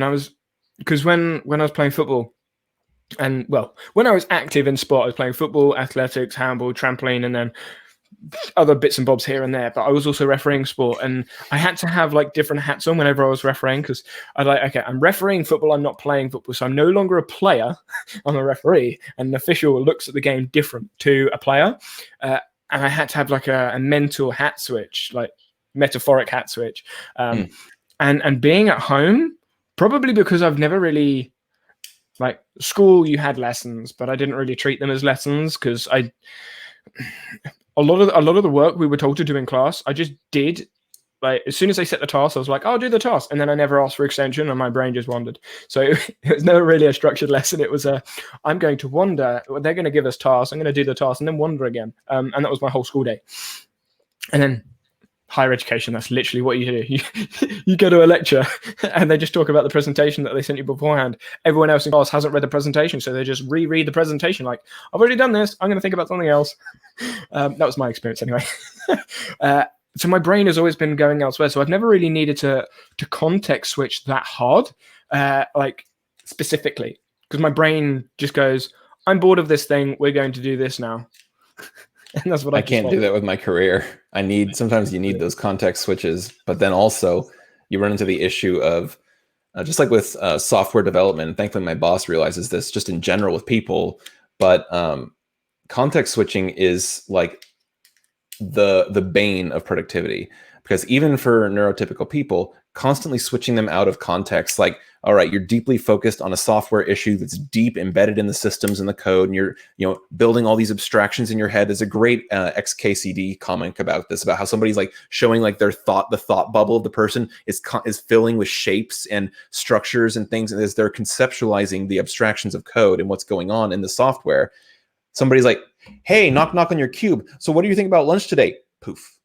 That all the stuff just goes away, because now we're in the context of thinking about lunch and communicating with this person, or going to this meeting, or answering this email, when instead you were in the context of, I'm dealing with software issue, building up the abstractions in my head and thinking about how to solve this problem.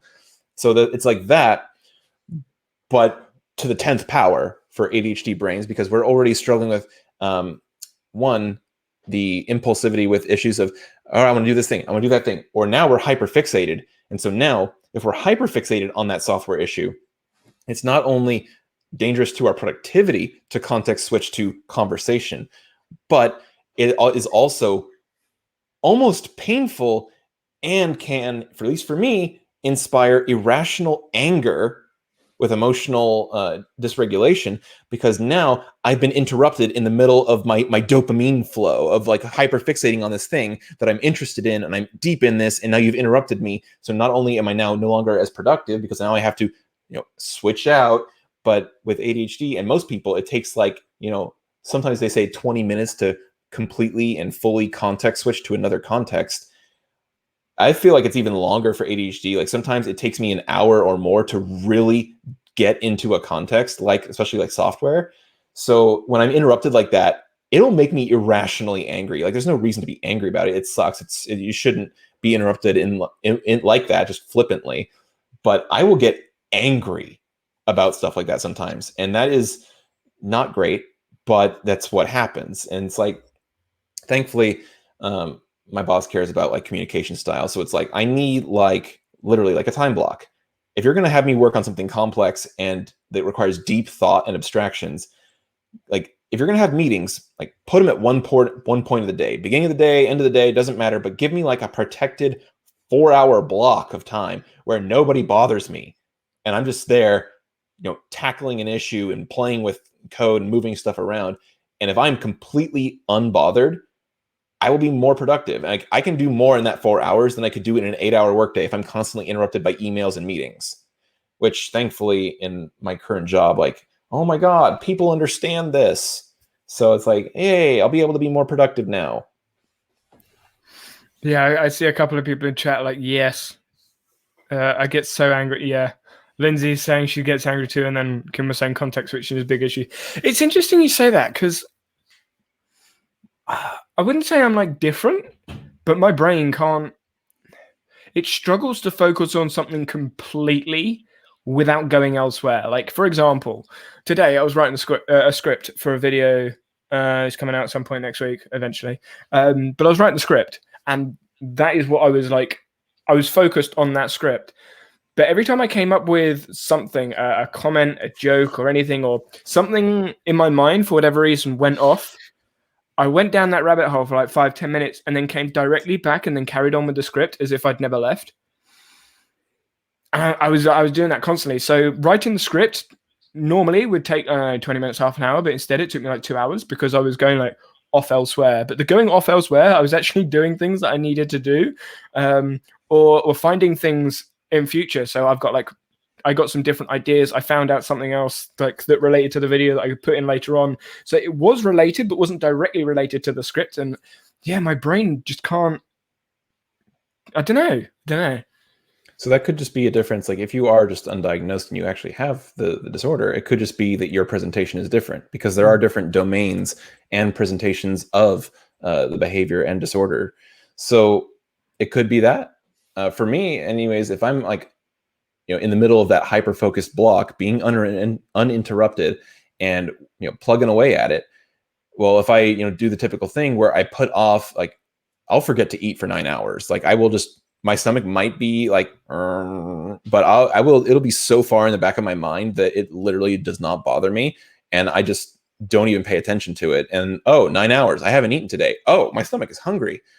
But the same thing, but with, going to the bathroom. So it's like, I'll sit there until I can't do it anymore. And I'll be walking to the bathroom, still like thinking about my abstraction. Going to the bathroom, get back to my desk. Okay, back in. But like, I never left. I can still go do that eventually when it's literally too hard to ignore. But I'll still, the whole time, I'll be in that mental space. Just nobody talk to me while I'm doing that, because then that's the interruption. So see, this is why people don't understand how exhausting it is to manage your life this way and have to be operating this like this and constantly thinking and moving, shifting, prioritizing, and strategizing about how to just manage yourself in that context or any context in life. Managing yourself takes so much energy that something as simple as a brief interruption, well, now it's like it's like building a bunch of playing cards, building a castle out of playing cards. Like somebody just walks up and just blows on it and then knock it all down. You're just like, irrational anger. And that, but also the effort it takes to mask. This is something that I didn't actually start thinking about until fairly recently. I think probably because of ADHD TikTok, but masking, like even in our conversation, you've probably seen me do like this, like where I'm looking at you're talking and I'm like that cue, that social cue of like, yes, I am actively listening. Yes, I am.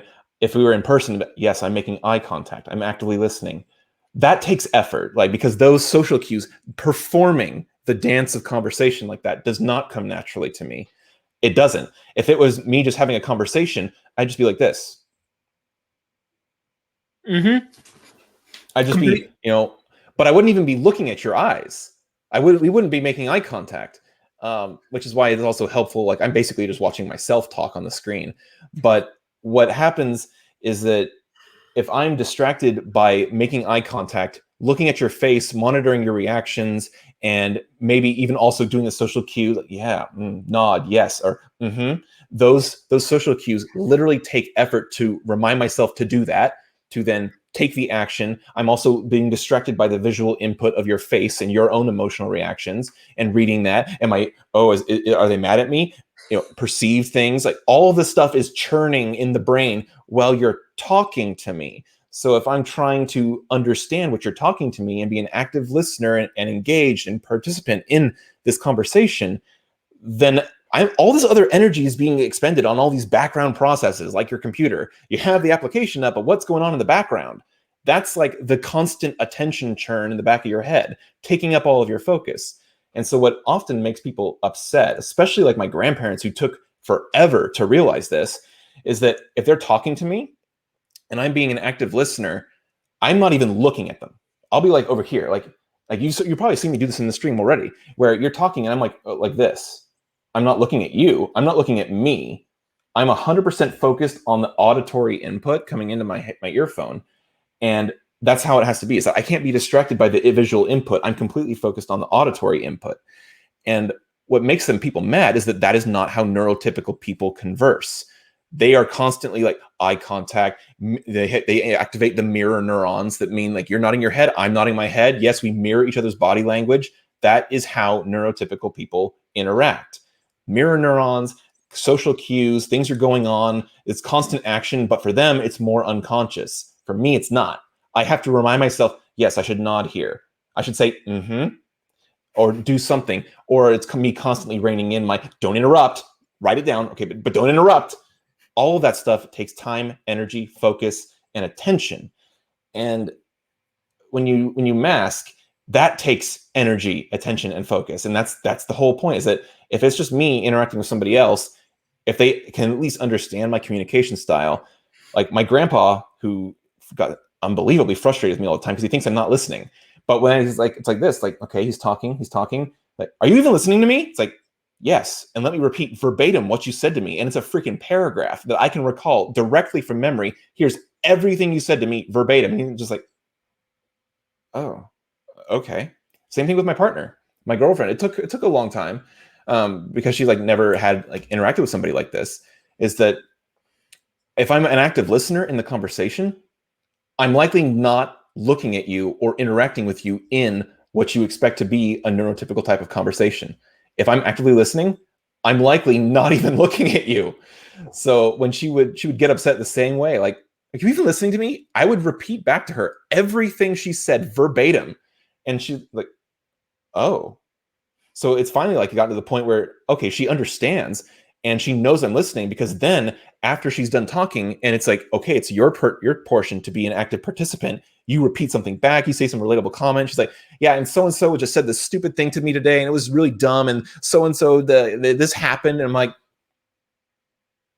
yeah, that is pretty dumb that they said that. And like, so it probably made you feel like that, or, you know, some conversation thing. But like, I'm an active participant, but that comes from the way that I communicate. And that is something that people don't understand and really take the wrong way. But if I'm going to be active, if I'm not going to wear myself out from masking, that is how I converse. And man, does it throw people. Something I will add to that is I'm similar, but because of my hearing, those conversations are so hard because sometimes I don't hear people. I legitimately just don't hear them. And I mean, I don't know whether you'd experience this, but everyone that I've spoken to that is either half deaf or hard of hearing, when someone says it doesn't matter, oh, yes, it does, because I didn't hear what you said. It's so fucking annoying. If I didn't hear you, but you said something to me, repeat it.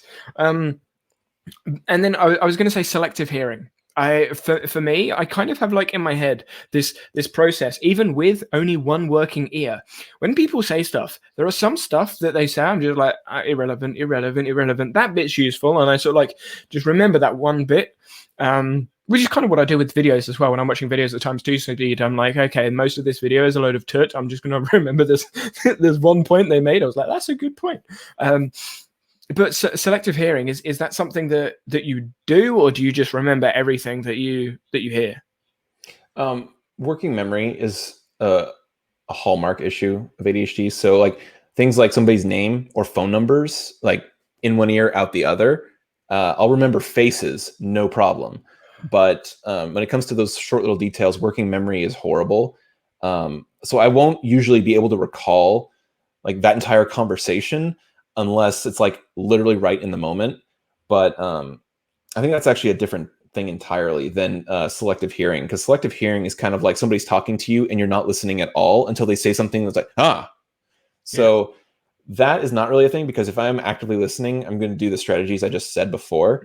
But I will get selective hearing when it's like somebody's not talking to me and it's background noise. And that's when it's like they steal my focus from whatever I'm looking on. So if I'm in the office and somebody says like the name of a project or assignment that I have, I might be like, what's going on over there? Well, that just immediately takes my focus. That's bad, because context switching and everything I said about that. So what I have to do for that type of thing usually is I don't want that to occur. And that's why I usually 100% of the time I'm in like an office or a public space, I'm wearing like noise canceling headphones and playing something in that, like a form of music that is either lyricless or in a language I can't understand, because if it's not in English or a language I can understand, then it's not likely to, cause my brain to start making sense, stringing sentences together, following the words, because the words don't make any sense to me. So if it's like a foreign language type of music or like classical or non-lyrical music, then just that becomes my white noise. Yep. Classical music and then foreign language music is what I listen to primarily when I'm at work, and my headphones are on 100% of the time. Yeah, I can't work in complete silence, but because I'm always talking, there's never complete silence. When I'm always talking to myself, so there's always feedback, which is why I struggled so hard at school. Like in IT, working through a problem, I couldn't talk out loud because I put the person off next to me. But I wasn't allowed to listen to music because you can't focus with music on in your ears at school. Well, I can't work without something going on. So whenever the teacher left and everyone was noisy, that's when I got most of my work done. I was like, there's noise. I can work now. So that's when it's like kind of like Russian roulette, or like playing roulette in general, is that, okay, yes, if it's just enough noise, if there's enough noise and it just becomes part of the background and it's white noise, so you're not picking anything out of it. Yeah, I could focus too in that context. A busy classroom where you're not allowed to wear headphones. But what happens sometimes in that case is that then somebody says something that picks my selective hearing, and then I'm yanked out of whatever I was able to focus on in that moment. And that is horrible. When it comes to silence, I need absolute silence to focus on something. I won't talk to myself. I would need absolute silence, and I can focus with that. But how often do we ever actually get absolute silence? That is why I pick my headphones. Yeah, yeah, I can work with silence, but I would just talk. I just can't work without. I struggle. I shouldn't say can't. I struggle to work without talking to myself. It's just, I mean, those people that have seen me on stream trying to troubleshoot things, I'm sitting there. I will repeat myself over and over and over and over again, just saying the same words, just troubleshooting that in my head. Because I struggle just sitting there going, I'm going to solve this problem. I have to work through in some way, and my brain will go off in loads of different directions. And it's funny, when I was in math and doing some problems, I'd be talking out loud, but my brain would be doing different things. I'd be like adding numbers together and doing some equation of something somewhere, and then I'd be like talking, and I'd get the answer, and the person next to me would be like, no, you it's this. I'm like, yeah, that's what I got. But you said that to me. If they did that to me, that would yank me out of my context, because whatever process I'm working on, like that with you, that would be annoying to me. Like, I'm doing my thing over here. I'm processing things the way I could process and understand and do. And then you're like interrupt because you think you know what I'm doing and you don't. And then it's like, what? It irritated me. But a lot of the time when they said, oh, it's this, not that, they had the right answer to what I said. It was like, there was an example. I said it in class, and it, like, for some reason the teacher caught it. It was like, what are you doing? That's not right. Whatever it was. I think it was like 10. Yeah, it was 10 add 4, and I made it 24. And someone next to me was like, what are you doing? That's 14. And I was like, oh, because I'd already added something else on. It was algebra. There was like an X somewhere that meant something. So I'd sort of done the processes in my head. But out loud, I'd said 10 add 4 is 24, because I'd done like the next bit. And the commenter was like, yeah, but I got the right answer. And it took like this whole process working out what they'd done. I was like, oh, okay. Because it's just the process, the way I work. So before we go to the Lizzie's comment here, something I just thought of that was really interesting. I'm not sure if this is related to anything, or is it just, something that's very me. But like when I'm working through like a software problem or something like that, or some problem that, I have to do a lot of like abstraction or think about things, I will literally think visually. So I'll be saying sometimes nonsensical things, but it makes sense to me, or just like it's not even words, it's just noise. It's like, it doesn't even matter. But I'll literally be thinking and like visualizing shapes or things in front of me and like moving them around to make sense of a mental problem. And for some reason, that works for me like really well about stuff. Sometimes I'll be thinking about like how some data is moving between like a different data structure in a language or something. And I'll be like, okay,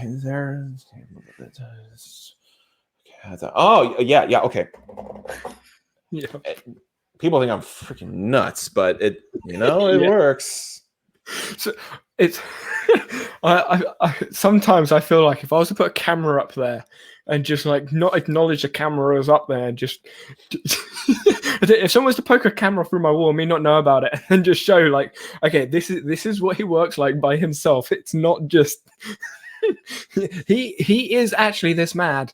But yeah. Absolutely. It's we'll get to this in a second, Lizzie. A couple of people that have had meetings with me, like Zoom calls, are like, you're just like in your videos. Like, yeah, I am. I'm just like in my videos. Same. I don't have the effort to put on a persona. I'm just this is what you get. Exactly. If you don't like me, tough shit. It's less effort for me to maintain a persona to be myself. So like if you don't like me, then you know that you just don't like me. So there you go. It's not even what you see is what you get. Exactly. And that's why I've started making the funny videos, because they're fun for me, they're enjoyable to make, and just like, if you don't like me, go away. Kind of. It's my approach. So, Lizzie, let's actually get to this question that was asked a while ago. I can be hyper focused, and when someone interrupts me, I'm so derailed. I cannot manage any high level task anymore. Do you also have this? Well, sort of covered that, but do you wanna answer? All caps. Yes. That's like why the irrational anger happens is that, yeah, I've been derailed and I was operating at like a level 90 over here. I'm operating at that high, and then somebody interrupts me, and now it's like, you're not getting above 50 now. Like you've just, and now that made me angry. Like I was in the flow state. I'm flowing. I'm getting my dopamine's going. I'm productive, and then interruption. Why? Yeah. So yes, absolutely. Oh, it's one of those things that I relate to in some contexts, but the majority of the time, because my brain doesn't really leave it, it's I've done this so many times. Like my parents hate me for it, but they'll knock at the door. I'll go yes. They'll say something. I will respond, and then they'll go downstairs, and my brain has not left what I'm doing, but I've made an appropriate response, and then like something will happen later on. Like, but we asked you this. I was like, I don't remember. I don't remember that. I was just, my brain didn't switch. So my parents have kind of learned that if I'm not completely disengaged with whatever it is I'm doing, whatever answer I give is the answer that gets them awake the quickest. My partner's had to struggle with this as well because oh my god, it's a joke between us now, but she knows I hate it. When I'm in a context, like I'm working and during my work hours, I'm in the work context. If you ask me, hey, what do you want for dinner? That's not the work context. That's the after work dinner context. That box isn't pulled out of the closet right now. Right now, the box open is the business box. Why are you asking me that? And oh my god. So this is something that I even still to this day I really struggle with. Food overlapping. Like if like carrots were with broccoli, or the meat was with a carrot, or there was like a pea on, I was like, no, it's not in its part of the plate. I didn't need a separate. I just needed like a clear, like these are broccoli, these are carrots, these are meat. I can't have them crossing. They just don't. And when people put gravy over everything, and they're separate things. I'm the exact same. Everyone's like, why do you separate everything on your plate? It all goes to the same place, and I'm like, I don't care. It's different going down. Exactly. And I struggled for so long. Like people are like, why don't you just have this with that? I'm like, no, I eat the broccoli as broccoli. I eat the carrots as carrots. Like putting them on the same fork was it just no. I eat the broccoli, then I eat the carrots, then I eat the meat, or whatever order it is. I broccoli and carrot on the same fork? No, just no.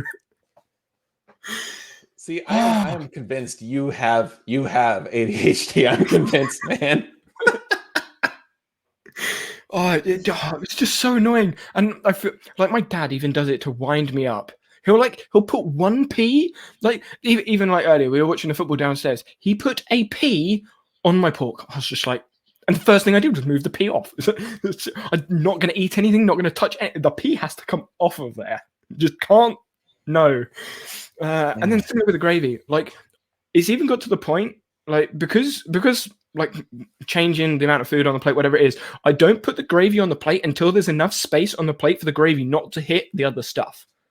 I don't like soggy broccoli, so I'm going to eat the broccoli first, then put the gravy on the meat so the gravy doesn't get on the broccoli. It's just just the way it is, okay? Don't expect there to be logic. Thankfully, my partner she usually tries to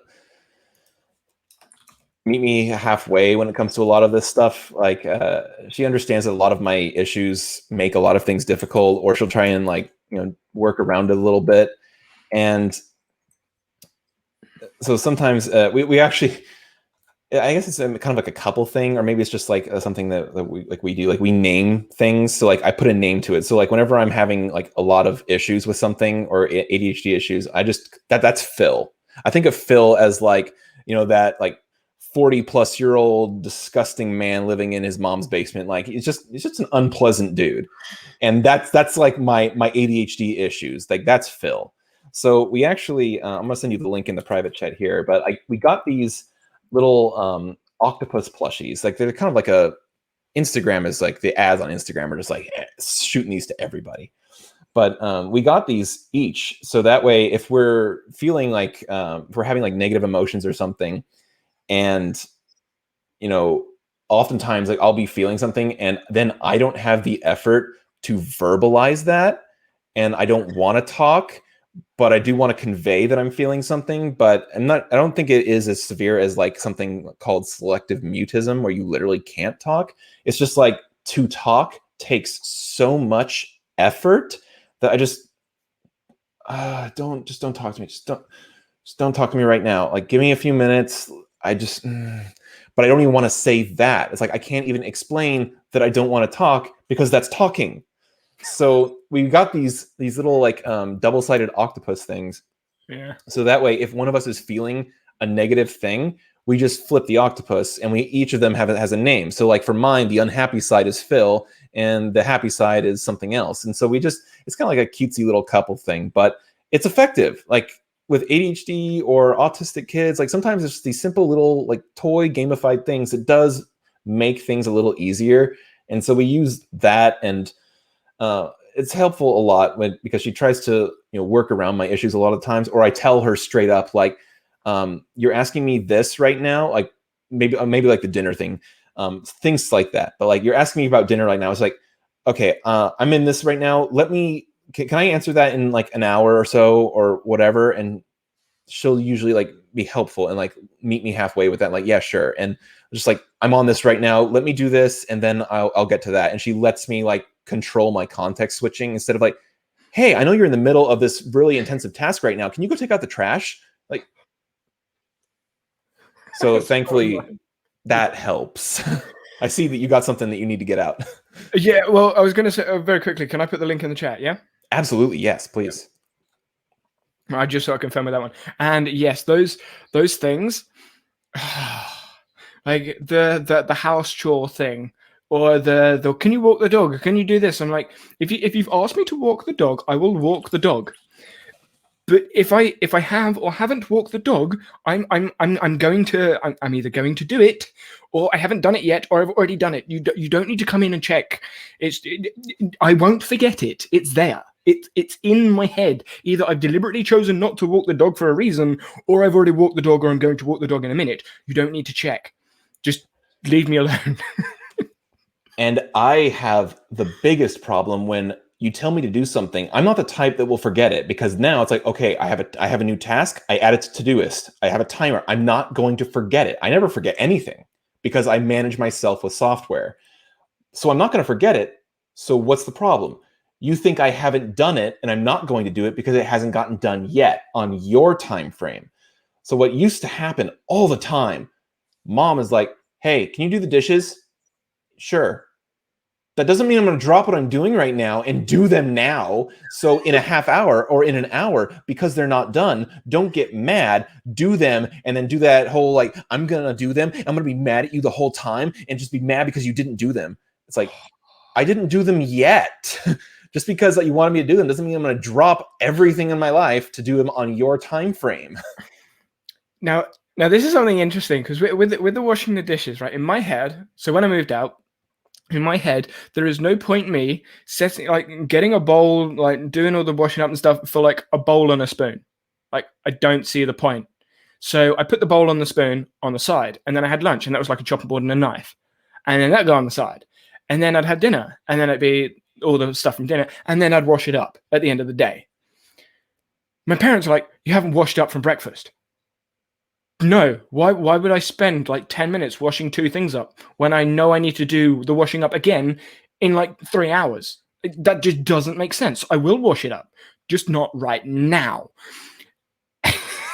Like even now, like now we've got a dishwasher, so I'm just going to put it in the dishwasher and solve it. But it's just like, I don't understand why I would do washing up 3 times in the day when it's just the same process. It just wastes time, and it was just so annoying, so annoying. I'm actually the opposite in a way.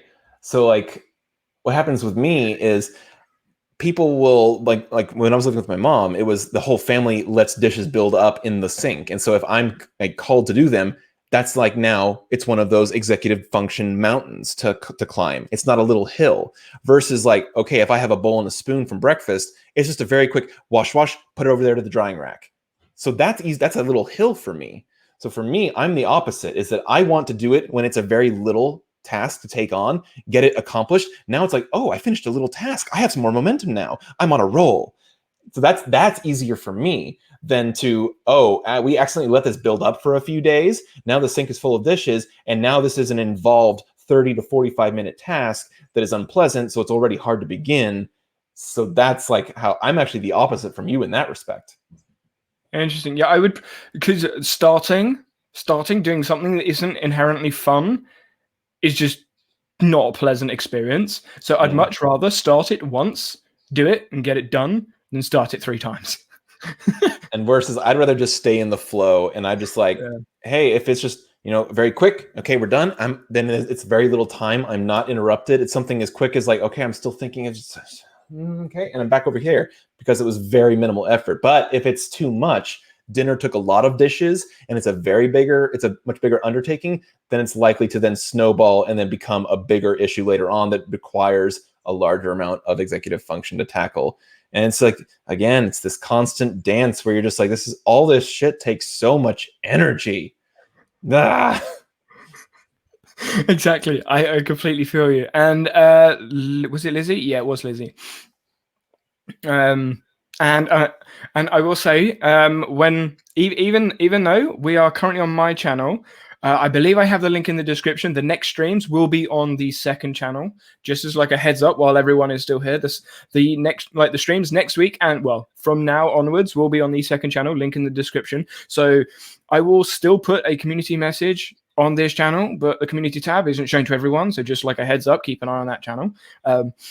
While I remember, I was meant to say at the beginning of the stream, but completely forgot. But yeah, and on your terms, I think that is something. I don't know whether it's a neurodivergent thing, but a lot of people like having like control, or at least perceived control of what's going on. And yeah, it's one of those things. I like think about having this the with control. work. With work is if I'm going to do something, I need to do it in my way because that's how I best operate and understand things. If I'm walking into somebody else's mess, it's just too much for me. So what happens sometimes for me is like if I walked into a software project, which happened at the brief layover job I had between the bad one and now my amazing one. It was a really good job where I took on this software project where I need to refactor this script. And so I'm like rereading this and I'm like, no, I had to rewrite the entire thing and then add the features that they actually wanted. So it was, no, it needs to be done in my way or close enough in a way that I can deal with that I don't have to rewrite it. But like, that's how I best understand that is it has to be on my terms because I can't function if it's not, or at least just not close to it. And so if like with my girlfriend and our house stuff, it's like, okay, I understand that you don't like that I'm doing something in a particular way. And it's like one of those weird couple things. Like, why are you washing the dishes that way? You're not doing it right. It's like, first of all, there's no right way to wash dishes, but like, it's As long as it's clean. I'm doing this my way. I'm doing it the way that I understand and do things. Just let me do things my way. They're getting done. That's what you care about, right? You care about it being done. So let me do it my way. Let me do it.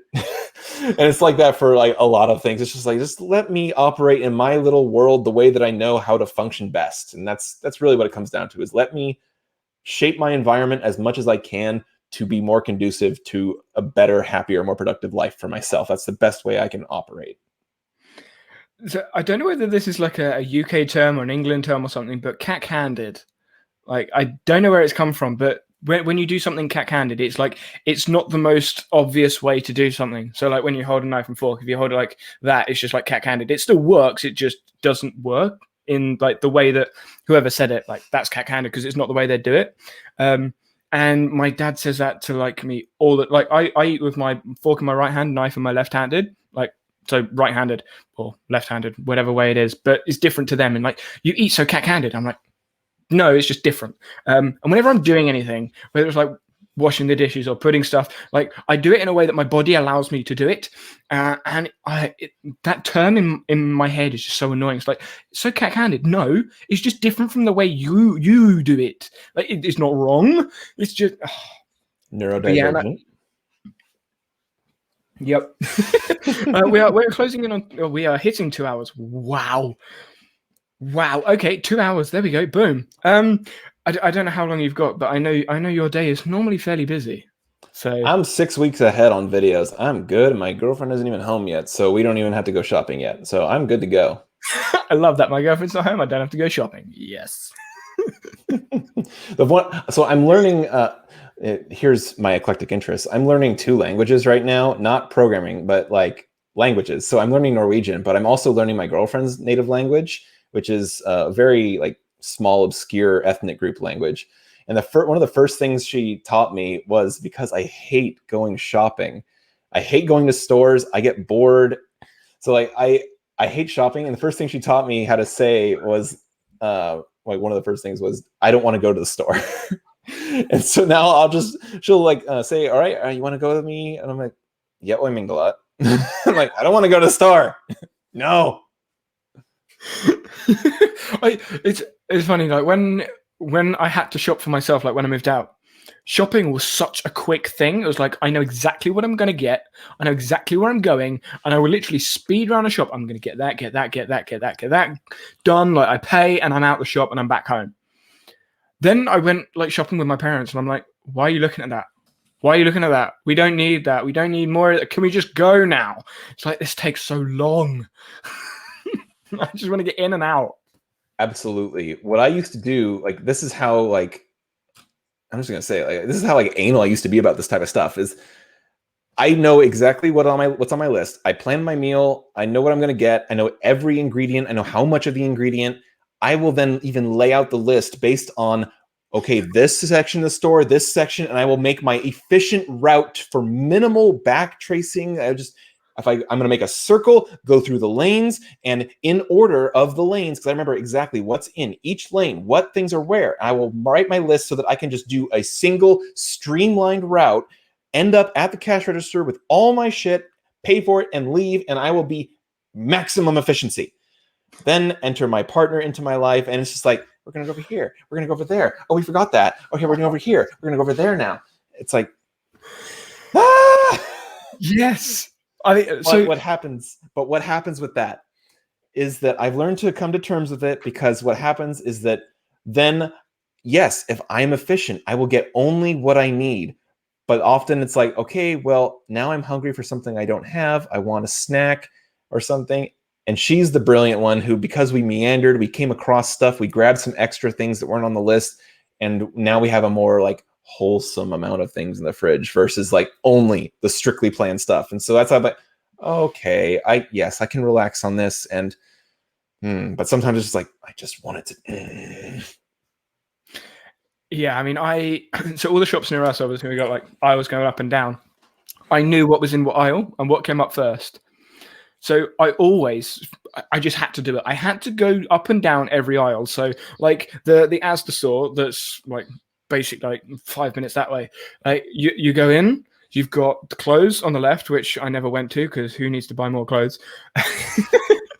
They had like the cards and the toys, which I never went to unless there was like I needed it. And then it was just the aisles. So I always went to like the top ones first. I went up and down all the way along, and then I went up and down all the way back. and then I went to the tills closest to the door. That it was just how I did it. And the list was in the order of like going down and coming back.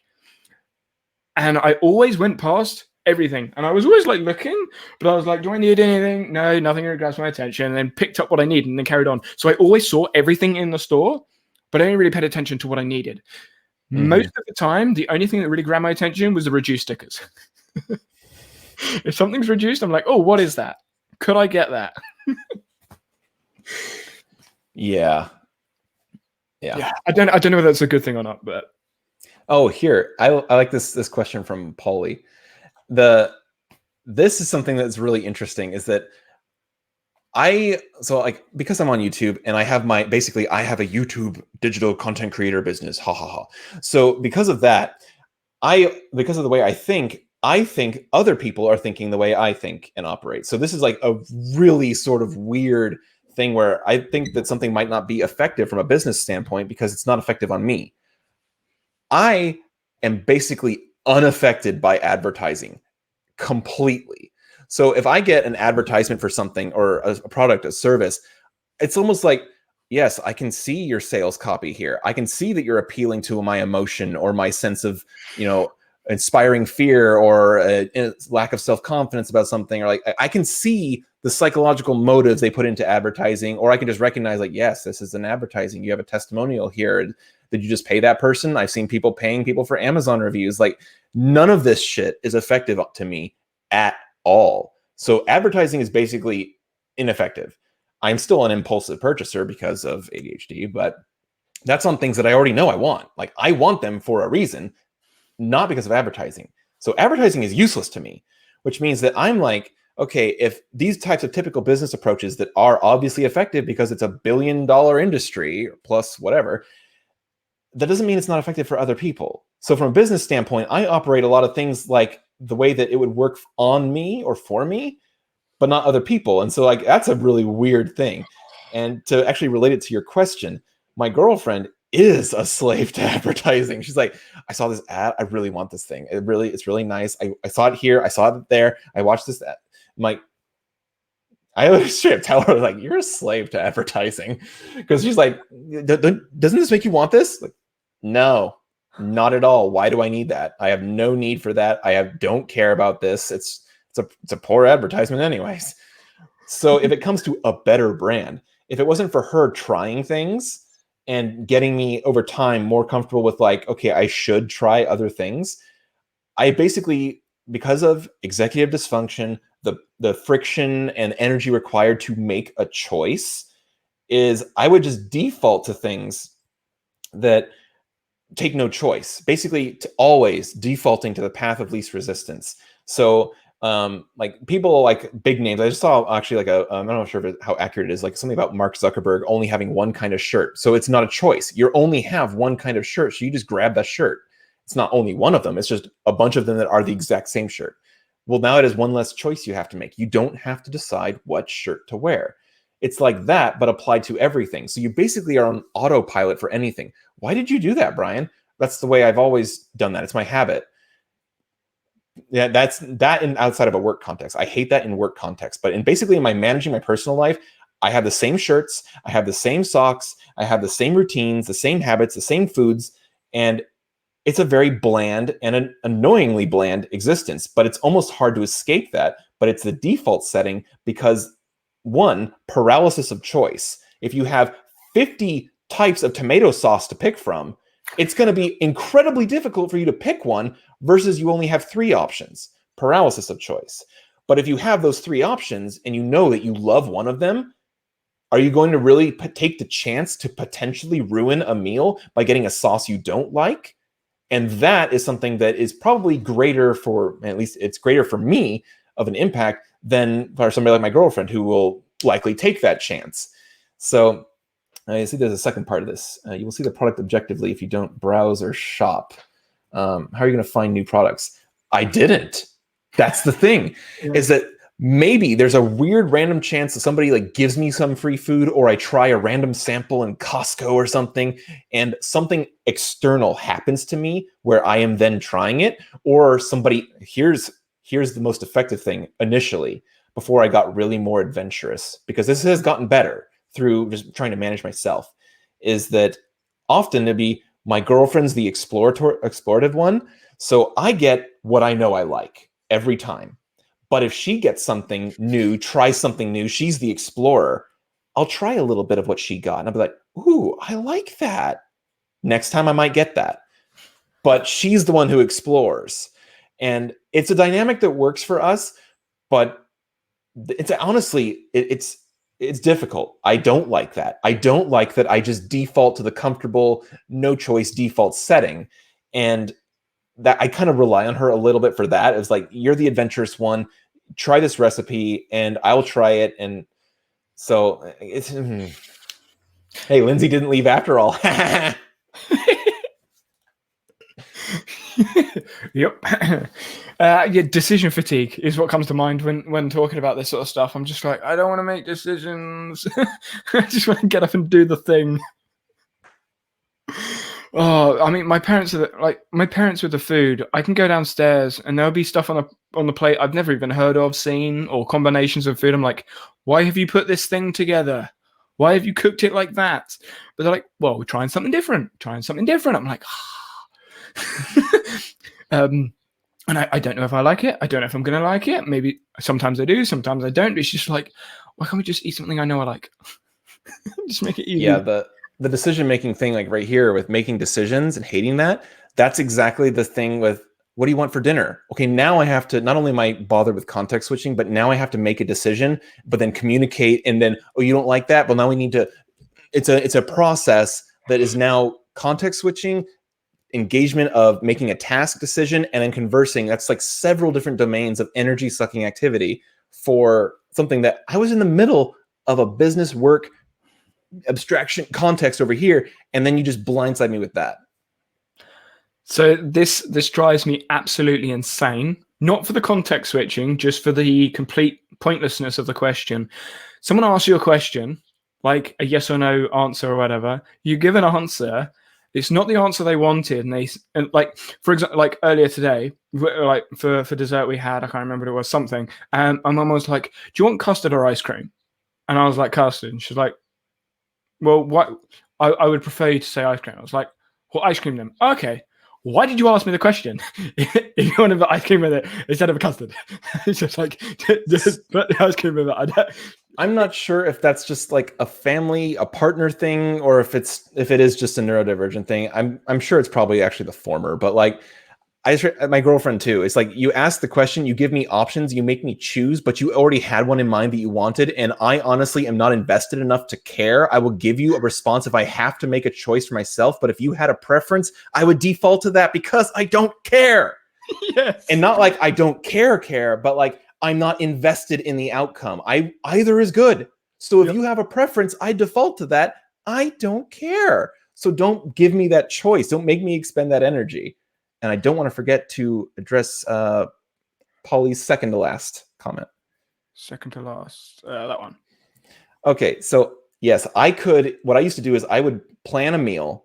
All right, I'm going to have butter chicken and rice for lunch every day this week because that's one meal. I don't only have to cook one thing. That's minimal energy, minimal tasks. Cook it once on Sunday, make enough meals throughout the week, no decisions made. I operated like that. It did suck, but that's like, it worked enough for me to just get through my issues in my life. So that, obviously, that doesn't work for just about anybody. It barely worked for me. So like with my partner, what happens is that because internally, myself, if I'm only in a room with myself, managing myself, doing things for myself, that's kind of how I default. I don't function. That's the whole point, is that this is a dysfunction. I do not function, and I cannot effectively try new things, try a variety. That's effort, more tasks, but I'm hyperfixated on this or I'm distracted by that. It's like, it's all this myriad of stuff going on. It doesn't work. It sucks. So with my partner, what really helps is that when I have that externalized, it's external things actually helping me, like, I don't know how to phrase this. Basically, when my girlfriend wants to cook something different, or you have a variety, we have a menu, we meal plan, we know what we're going to have, but because she's like, I need to make sure that she eats. because if she doesn't eat, she gets angry. And if she gets angry, I have a bad day. So we're making sure that she eats. And if I hate cooking. I hate cooking. I hate cleaning dishes. I hate doing dishes. I hate everything in the kitchen. I hate even having to eat. The entire fact that I need to eat is something I hate. Put an IV in me so I can hyperfixate with ever having to eat. I would be a happy person. I freaking hate the entire process of eating. Just one of those like food hats. Just I hate eating. I hate the entire process, start to finish, kitchens, everything. I just hate it. I want to just hyperfixate, put an IV in me so I don't die, and I'd be happy. But when she wants to cook something, when she wants a meal, when she needs to eat, when I'm cooking for her, when I'm helping her with dinner, that helps. Because now it's not about me doing something for myself, it's me doing something for her. And when I'm not the focus and it's something for somebody else, all of a sudden that becomes a lot easier. So it's almost like the ADHD strategy of body doubling to stay focused on a task, which is something I actually do in my own Discord server, which we have a room for body doubling. You just go in there, do whatever you're going to work on, but other people are doing whatever they're working on in the same chat room as you. Nobody's talking because that's distracting, but the presence is there. So it's kind of like being in a classroom, but it's silent. Everyone's focused on something. So, okay, I guess we're focused right now. And it helps. So when I'm helping her cook, when I'm cooking together with her, doing things together with her, that helps me do it, but not for myself. If all of a sudden, so here's what also annoys her is that, okay, we're cooking dinner, but actually I just want to make this thing. So you're on your own for dinner. I want to have this thing I'm going to cook for myself. Well, then I just basically expend no effort. It's like, I don't want to cook then. Whatever. That makes her mad. It's like, no, you had effort to do it with me for this when we were going to do this, but now that you're on your own, like, what happened? I don't have the will to do that for myself. So sometimes her anger at me for being that way is the motivation to then do it anyways. So it's this weird dysfunctional dance that something as basic as feeding myself is a struggle, and it's horrible, but it's also hilarious. I have got the same dynamic, but I mean, if I could just every single bit of food that I consume is like as quick as possible. When I moved out, it was like I'm gonna make enough for tomorrow. So it's like I only need I didn't batch for the whole week because I knew eating the same thing would get frustrating. So I had like my dinner of Monday would be my lunch of Tuesday, and it would work like that all throughout the week. So I was only really ever cooking like one meal a day, and then breakfast was like a minute because it was always cereal. Cereal is just so easy. It's just like bowl, cereal, milk, done. Yeah, we actually unintentionally do intermittent fasting. Like we just don't really eat breakfast, and I barely eat lunch. So usually like dinner is really the only real meal we eat per day. So usually when we cook dinners, it's just that has become lunch. It's not even intentional because sometimes I just hyperfixate through the day. I just don't even eat. And even when I do eat normally, I don't even eat till noon. Like I just won't eat. And there's some other comments here too. The Nerdy Notioner one, right up above this. That's a good idea. I'm actually going to tell her that when she gets home and see what she thinks about that. Because actually, that's not a bad strategy. Because this is one thing I have a note on in Obsidian on my published site is asynchronous communication. So this is exactly like, it's not just a millennial thing that I've seen. It's also like a me thing too, ADHD potentially, is I don't like synchronous communication. Don't cold call me because that interrupts my context, flow, and focus. If you need something from me, text me. And this is something I got from actually a business training at my workplace is elevate to bandwidth. If it's like somebody's dying, it's important, call me. Leave a voicemail because I will rarely ever pick up a call. I don't care who it is. Unless it's my girlfriend, I will most likely never pick up a call because I hate calls in general. But if it's important, leave a voicemail. I will get to it. If it's really important, text me. But first of all, the first method of contact should be text me, because then I can get to it when I can get to it. I can look at it and be like, okay, that's not a priority. Okay, file that away for later. I'll leave it as an unread notification, and then I'll get to it. If it's important, try to call me, text me and say, hey, it's important. I tried to call you. Now it's like, okay, first of all, I know you tried to call me, so it could be important, or it could just be something I'm going to ignore and get to in 1 to 3 business days. But if it's a call and it's important, you can text me, say, I tried to call you and it's important, or just text me and say, it's important. But here's the thing, like, this is a very complex way of saying something very simple. This is a very simple thing. If you call, I'm going to know, okay, either you're being annoying by calling me first or it's important. But if you text me and then confirm that it is important, I will call you back immediately. But I hate synchronous communication that requires my immediate demand for attention. Break what you're doing. I'm calling you. Don't do that to me. Synchronous communication, a text, an email, a ping on an IM service, that is synchronous because I can leave that alone, come back to it when I am ready, when I'm out of a cycle, when I'm out of a context, and come to that and be like, okay, yes, I can handle this now. So that's a great idea. I'm going to bring that up to her and try that. And Polly, I did. I got into keto a couple times, actually. And for a while, it was really effective. The first time I really got into it, I did it for a couple months. I lost about 30 pounds. It was actually, 30 pounds. So about, I think that's 10 kilograms-ish, a little bit more than that. I think it's like 11 and a bit.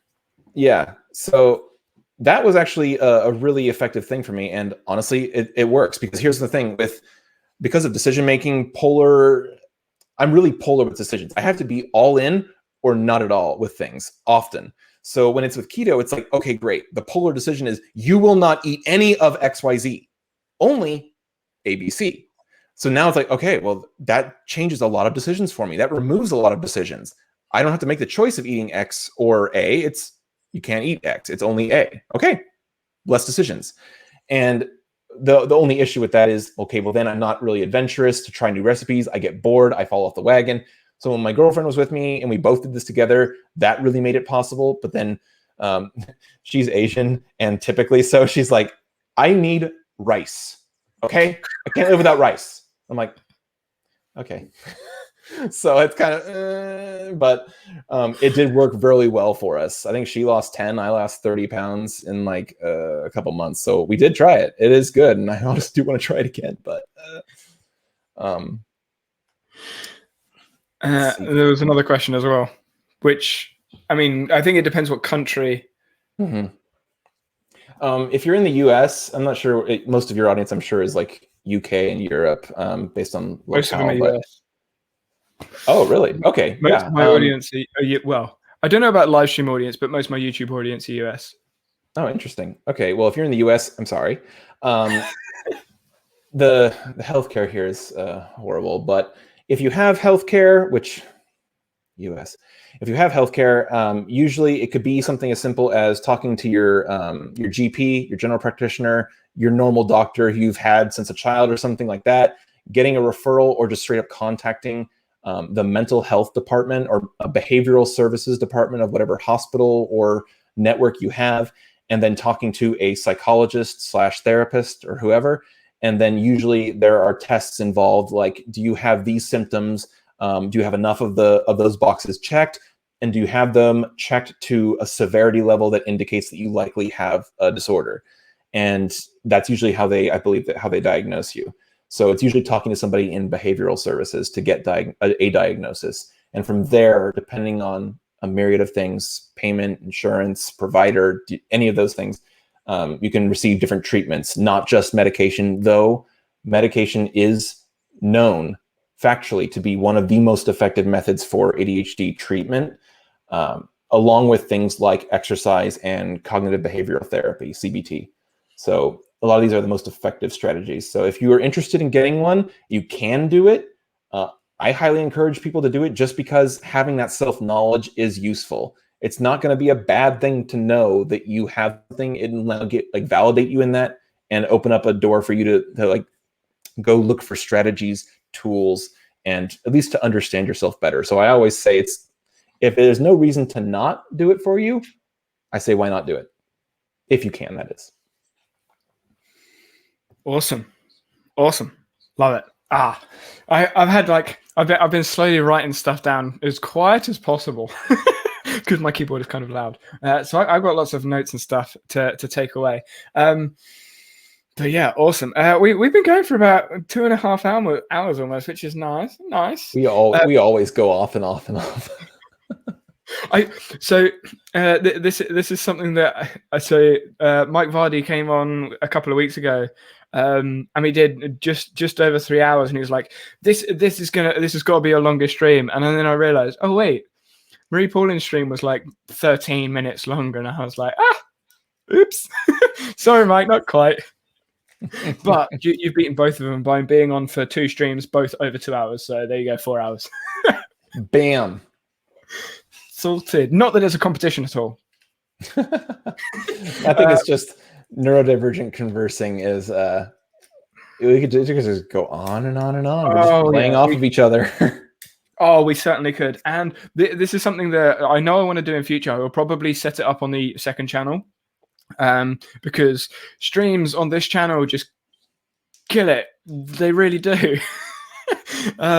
So I think it's the conversation streams. Anything that is replayable works. Anything that's conversation works for like the first 3 days, and then it just like tanks the channel, which is why I've made the second channel. But yeah, I want to try and do some longer streams on there where they're just like conversations. But yeah, which is why I want to try and keep this one like under 2.5, because I know anything longer than 2.5 hours for whatever reason does way worse than 2 hours, and I'm like, but it's like 30 minutes anyway. It's me diverging off again. I could go off on a whole rant, but I don't think I put your channel in this video. I don't think. I can't remember. If not, your name's been on stream like the whole time, so hopefully they've managed to find it. But is there anything you want to add before we close out the stream? I don't talk about ADHD too much on my channel. I have a couple videos, but if you're interested in like what I talk about, a lot of this stuff and all the things I've been saying, basically I talk a lot about Obsidian, personal knowledge management, productivity, some programming, and a lot of eclectic things that I'm interested in. But all of that is usually through the lens of here's how I function best, here's how I'm approaching things. And the thing about being neurodivergent, approaching things a different way and making videos about that is that just because you might not be neurodivergent or ADHD and need anything the way that I do things, just because you are not ADHD doesn't mean a lot of the strategies and things that we employ to manage ourselves are not helpful advice for people who are neurotypical. So just because it's not you, that you can't just see yourself in me, doesn't mean that a lot of the things that I talk about are not potentially helpful to you. So if you enjoy that type of stuff, feel free to stop by my channel. I do have a Discord server, and the ADHD and mental health channel is probably the most active channel in that server. I'm usually always lurking in there. So if you ever want to chat about this type of stuff, that's probably the best way. Email, I'm really slow to respond to business emails. But yeah, as much as I like inbox zero, I'm actually really slow to respond to business emails because I want to do them right. But if you quickly want to have a conversation, Discord's probably the way. Awesome. And very quickly before I leave, so Justin said that this is the kind of interview you're looking for. If you do want to, like, if you want to get someone on stream and you want me to talk to them, or you just want to ask them questions, and just let me know. Let me know, and I will try my best. But don't expect me to get some like massive names on here because I ain't got that much clout. Oh, you don't. Trust me, I've been trying. So on that note, have a good morning, evening, afternoon, whatever time it is where you are, and I'll see you guys next week. Bye, everyone. Bye.